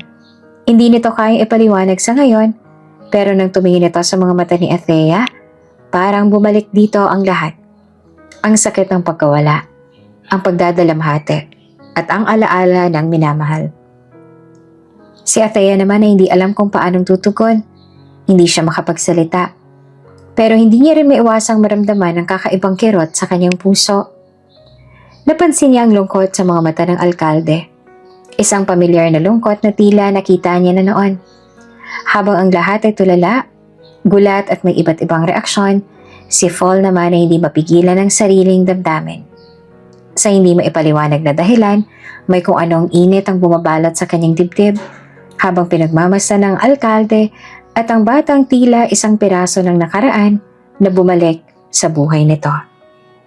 Isang gabi matapos ang fiesta, mag-isang nakaupo si Vladimir sa kanyang pribadong opisina at nakatingin lamang sa kawalan. Sa tapat niya ay isang baso na may lamang whiskey at malapit na itong maubos. Malalim ang kanyang iniisip. Paulit-ulit na bumabalik sa kanyang isipan ang nangyari noong fiesta sa San Isidro. Athea's small, fragile figure. The way she looked up at him with those eyes that haunted him. Those same eyes. Lucy's eyes. Isang katok sa pinto ng opisina ay nagpabalik sa kanya sa realidad. Come in, he said on his low voice. Bumukas ang pinto at pumasok sa loob ang kaibigan niyang si Daniel. Unlike Vladimir, who was still dressed in his formal attire, Daniel had already loosened his tie. His sleeves rolled up and an air of concern on his expression. Umupo si Daniel sa tapat ni Vladimir. Pinagmasdan niya ng mabuti. Kita sa postura ng kaibigan niya ang pagod. ang tensyon sa kanyang mga balikat, at ang mahigpit na paghawak niya sa braso. "I knew I'd find you like this," sabi ni Daniel na nakapamewang. "So, are you going to tell me what happened back there?" Napabuntong hininga si Vladimir. Umiling. "I don't know, Dan. I really don't." Sumandal si Daniel sa upuan at pinag-krus ang mga braso. "You hugged a random kid in front of hundreds of people, then said she looked like your dead girlfriend, and might be even your daughter. That's not nothing, Vlad. What's going on in your head?" Ipinikit ni Vladimir ang mga mata. Hinagod ang mukha niya gamit ang mga palad. Kita sa kanyang pagkalito at pagod. "I wish I could explain it. The moment I saw her, it was like something inside me snapped. She looked at me, and I just knew. I don't know how I felt, but I felt a connection, like I've known her forever." Lumalim ang kunot sa noo ni Daniel. "Vlad, you and Lucy never had a child, right? So how could she possibly be yours?" Muling umiling si Vladimir. Lumalim ang kanyang paghinga. "That's the thing, I didn't know. I don't know. But when I looked at her, I swear it was like Lucy was right in front of me. Like a part of her never really left." Tahimik na pinagmasdan ni Daniel ang kaibigan bago ito muling nagtanong. "And now what? What are you going to do?" Sandaling hindi sumagot si Vladimir. Pinagmasdan niya ang laman ng baso niya bago ito nilapag sa mesa. "I need to find out the truth." Tumango si Daniel. Nauunawaan ang bigat ng nararamdaman nito. "Then start from there. Figure out who she is, where she's from, and if there's even the slightest chance, I have to take it." Putol ni Vladimir. Ramdam sa boses niya ang determinasyon. Tumayo si Daniel, siya kamarahang pinatong ang kamay sa balikat ng kaibigan. "Then let's do it right. Whatever this is, you don't have to face it alone, Vlad." Nagpasalamat si Vladimir. Gamit lamang ang isang tango. Ngunit sa loob-loob niya, puno siya ng pag-aalinlangan at pangamba. Sino nga ba si Athea? Totoo bang may koneksyon ng batang yun kay Lucy? At kung meron nga, paano? Sa tahimik na opisina ng kanyang therapist, nakaupo si Vladimir sa malambot na upuan. Nakatungo ang ulo at nakatitig sa kanyang mga kamay na magkahawak sa kanyang kandungan. Kita sa kanyang postura ang tensyon, ang mabibigat na iniisip na pilit niyang inuunawa. Sa harap niya, kalmado siyang pinagmamasdan ng kanyang therapist, si Dr. Herrera. "Tell me what's on your mind, Vladimir?" Malumanay nitong sabi. Nagtagal pa bago sumagot si Vladimir. Huminga siya ng malalim bago nagsimulang magsalita. "I met a child, a little girl, and when I saw her, napalunok siya. Hindi alam kung paano ipapaliwanag ang pakiramdam niya. She looked like Lucy. I mean, really looked like her. The moment our eyes met, I felt this connection. It hit me so hard I could barely breathe."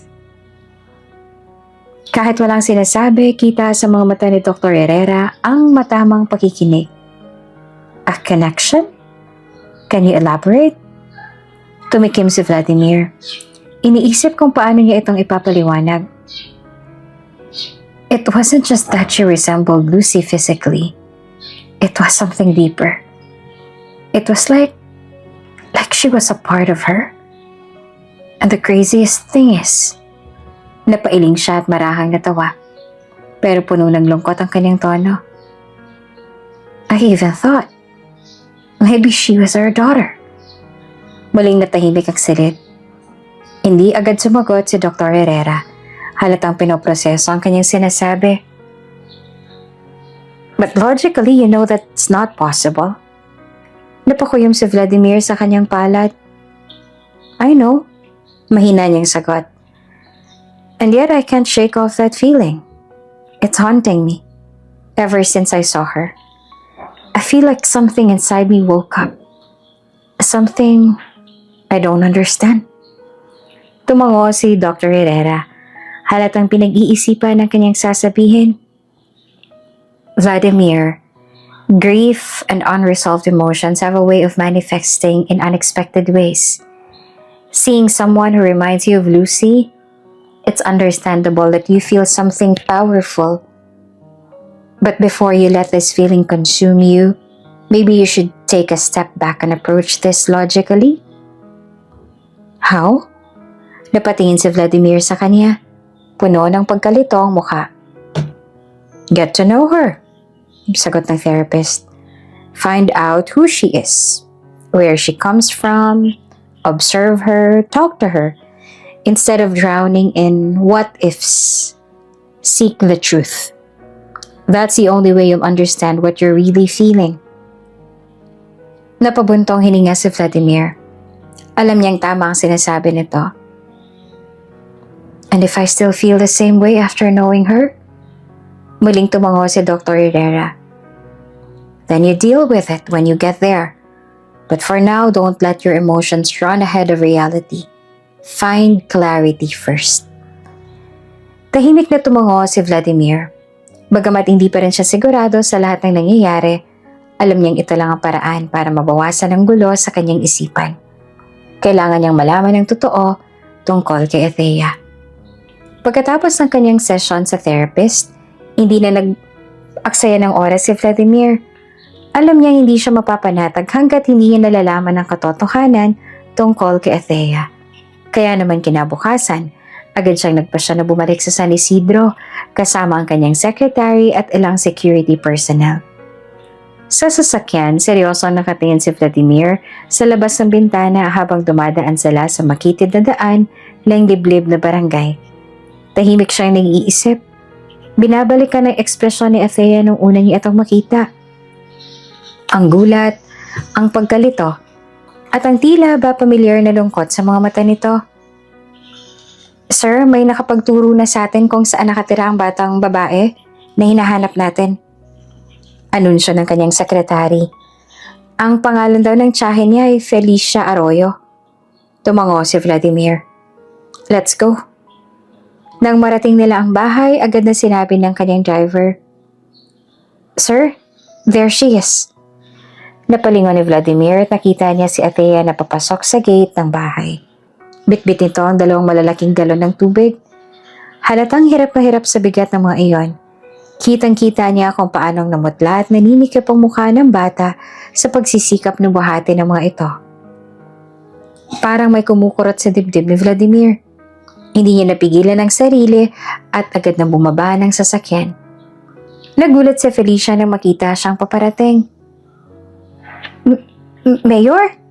Napaatras ito at halatang hindi makapaniwala na nasa harapan niya ngayon ang pinuno ng kanilang lungsod. Ngunit hindi siya pinansin ni Vladimir. Sa halip, malakas niyang inutusan ng kanyang mga tauhan. Tulungan niyo ang bata, kayo nang magbuhat niyan.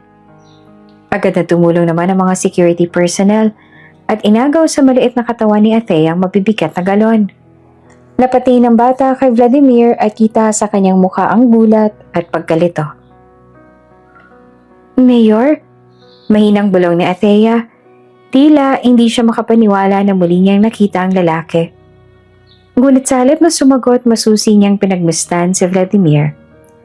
Ang mapayat na pangangatawan, ang mga matang tila, pagod na pagod, at ang maputlang kutis. Muling lumakas ang tibok ng kanyang puso. May kung anong bumalik sa kanyang alaala. Isang imahe ng isang babaeng may parehong mata. Parehong mahinhin, ngunit matapang na ekspresyon.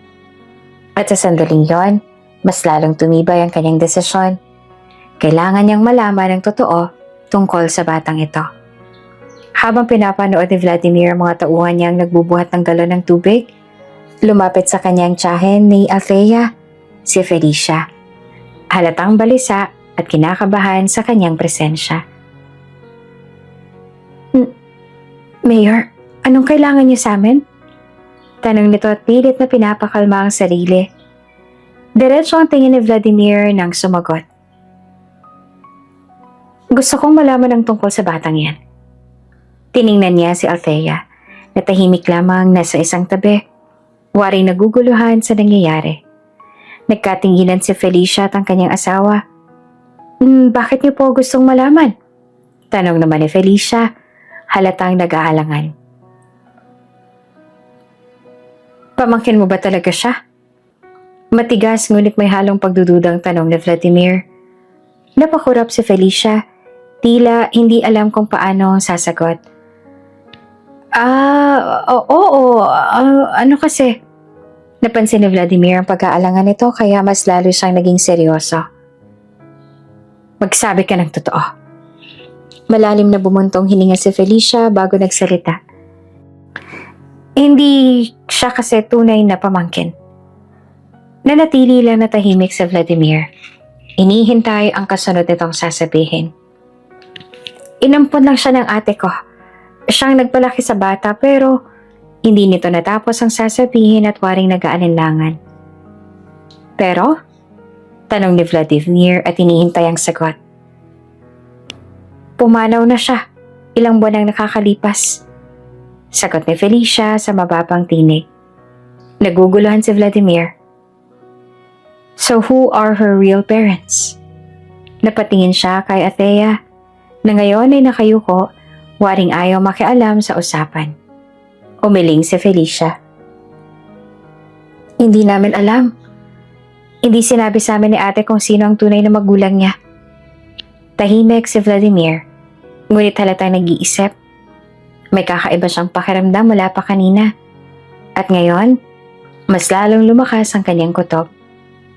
Maya-maya, isang maliit na mahinang tinig ang nagmula kay Althea. May picture po ako ng tunay kong ina. Napatitig si Vladimir sa kanya. Agad na bumalik ang pag-asa sa kanyang mata. Can I see it? Tanong niya sa mahinahong tono. Ngunit may halong pananabik. Tumango si Althea at mabilis na sumagot. Sandali lang po kukunin ko. At bago pa siya makapagsalita, tumalikod na ang bata at tumakbo papasok sa bahay. Nagmamadaling hanapin ang larawan ng babaeng maaaring sagot sa lahat ng tanong ni Vladimir. Pagbalik ni Althea, hawak-hawak nito ang isang lumang litrato. Bahagyang kupas ngunit malinaw pa rin ang imahe ng isang babae. Agad nitong inabot kay Vladimir. Hindi alintana ang namumuong tensyon sa paligid. Pagkakuha niya ng larawan, agad na natigil ang paghinga ni Vladimir. Para siyang binuhusan ng malamig na tubig habang nakatitig sa pamilyar na mukha sa larawan, si Lucy. Parang piniga ang kanyang puso sa hindi maipaliwanag na emosyon. Ilang taon ang lumipas mula nang mawala si Lucy.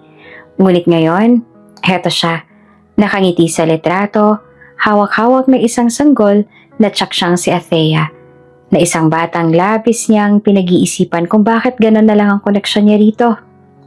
Napabuntong hininga siya, pilit pinoproseso ang kanyang nakikita. Ngunit may isang bagay pang bumaling sa kanyang atensyon, isang liham na nakasulat sa likod ng larawan. Dahan-dahan niyang ipinihit ang larawan at doon niya nakita ang pamilyar na sulat kamay ni Lucy. Nanginig ang kanyang mga daliri habang binabasa ito. To whoever finds this, if you're reading this, it means my time has passed. And Althea is now old enough to learn the truth. Hindi ko alam kung sino makakabasa nito. Pero kung sakaling ikaw makahanap, please, tulungan mo siyang hanapin ng kanyang ama. I never had a chance to tell him. And I regret it every single day. Althea, anak, kung sino man ang magpapasa ng liham na to sa'yo, gusto kong malaman mo na mahal kita. Pasensya na kung hindi ko nagawang ipagmalaki sa mundo na ikaw ay akin. Wala akong pinagsisisihan sa buhay ko, kundi ang hindi nasabi sa kanyang totoo. And to you, Vladimir, if fate allows you to read this, you are her father. You have a daughter. Nang mga panahong huli tayo nagkita, I was already carrying our child. I was scared. I didn't know what to do. But one thing was for sure. I wanted to keep her. She was my greatest blessing. The only piece of you that I had left. Pero hindi ko alam kung paano haharapin ang lahat. I was alone. I didn't know how to tell you. And before I could gather the courage, life pulled us apart. I made the painful decision to raise her away from you. Not because I wanted to keep her from you, but because I didn't know if you still wanted me. If you still wanted us. Pero kahit kailan, hindi ko naisip na mali siyang ipanganak. She is the best thing that ever happened to me. Athea is kind, wonderful child. Please, kung mababasa mo to, huwag mong pabayaan ang anak natin. Hindi ko na kaya. Pero alam kong kaya mong ipaglaban siya. Athea deserves a father. And Vladimir, you deserve to know your daughter. Mahal kita. Hindi ko yun nasabi ng huling pagkakataon. Mahal kita. At kahit sa huling sandali ko, ikaw pa rin ang iniisip ko. Salamat sa lahat at patawad. Lucy. Napayo ko si Vladimir. Mahigpit na hawak ang larawan at liham. Tumulo ang luha niya. Hindi niya na nagawang pigilan. Ang daming emosyon na sumabog sa kanyang dibdib. Gulat, panghihinayang, sakit, at higit sa lahat, matinding pagmamahal. Lucy was gone, but she had left him something far more precious. A daughter.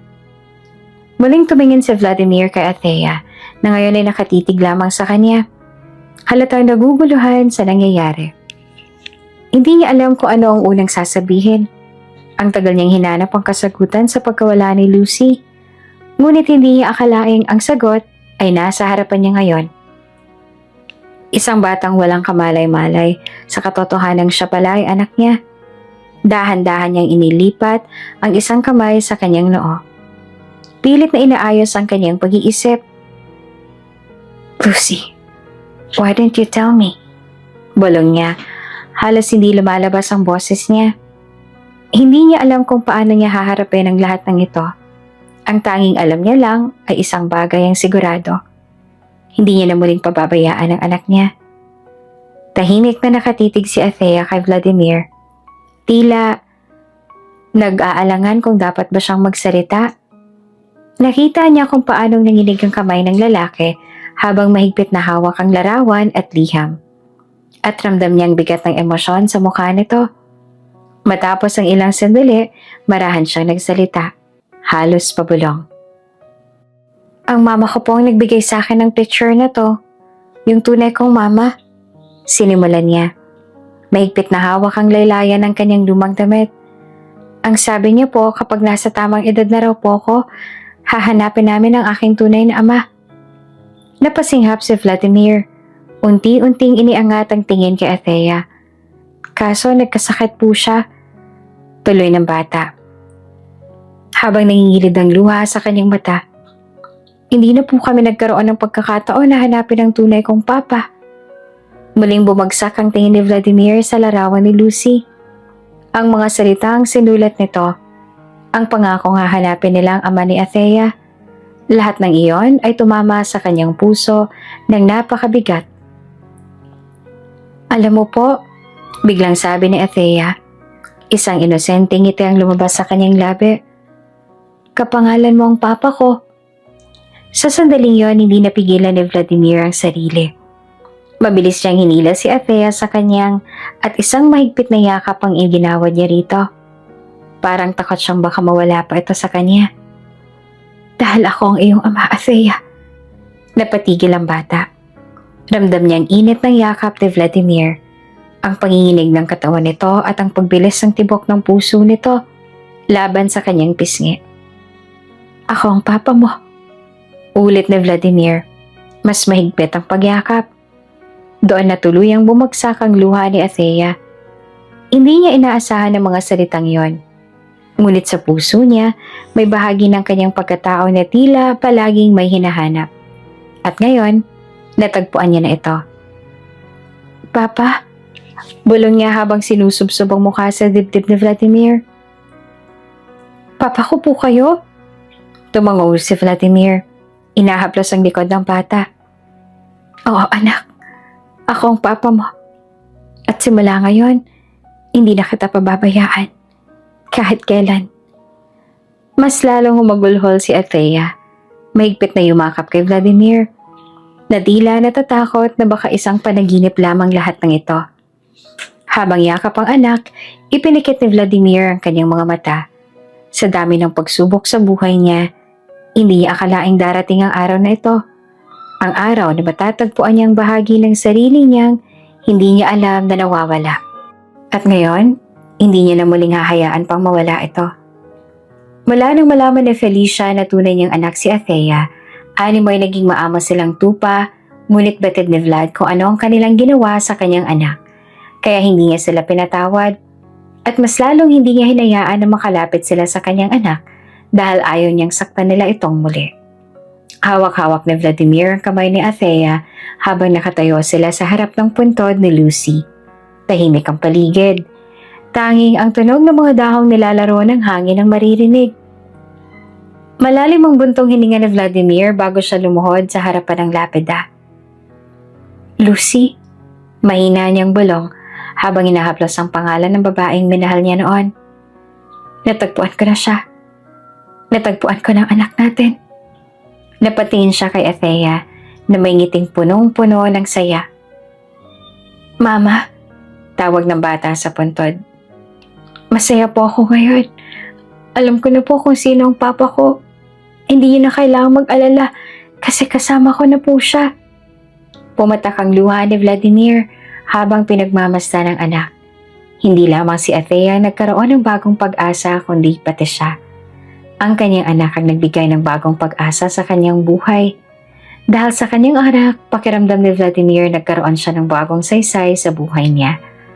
Naalala niyang usapan nila ng kanyang therapist ilang araw na nakalipas. Vladimir, bumubuti na ang kondisyon mo. Wika ng kanyang therapist habang nakaupo siya sa opisina nito. Nakikita ko ang malaking pagbabago sa'yo.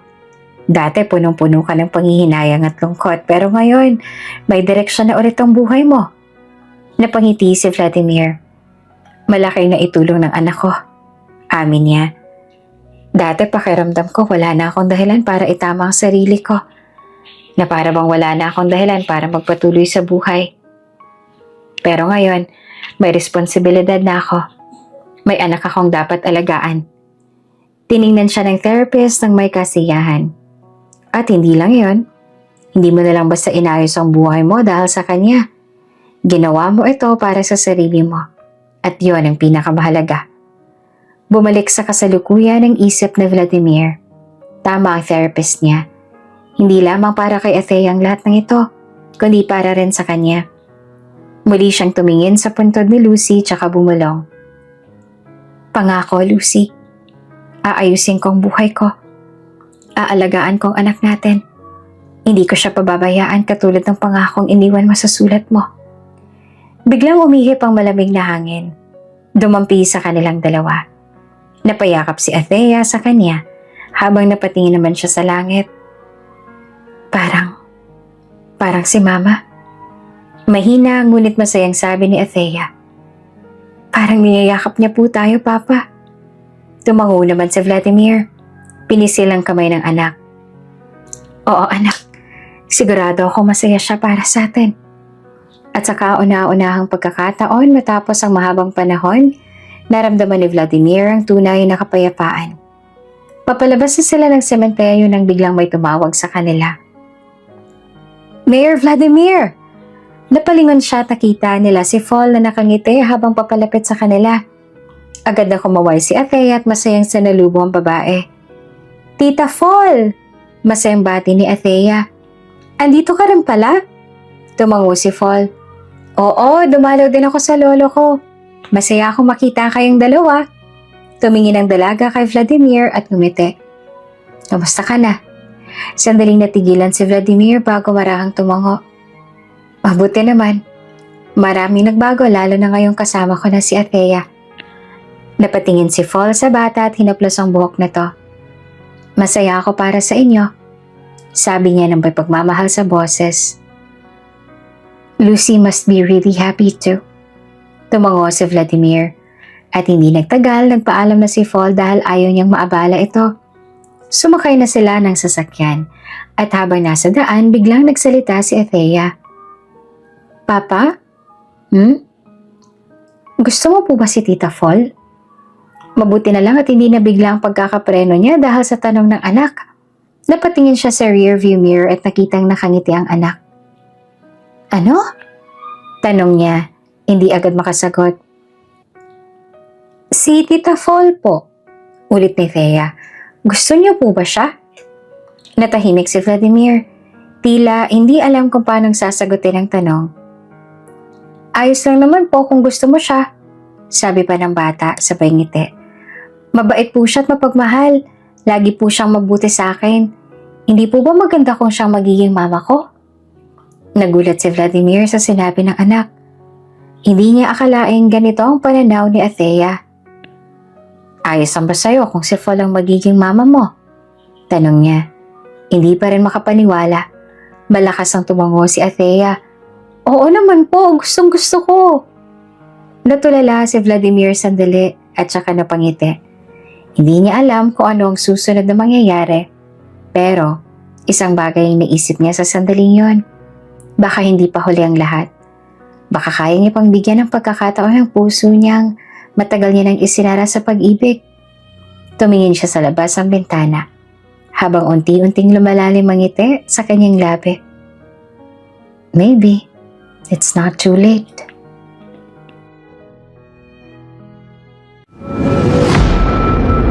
Kung bago ka pa lang sa channel na ito, Ate Jane TV, huwag kalimutang pindutin ang notification bell and subscribe button. Sana po hindi naman malaking abala sa inyo ang pagpindot ng subscribe button dahil ang kapalit po nito ay ang pagsuporta para makapag-produce ng mga libreng stories sa mga channels ni Ate Jane. Maraming salamat!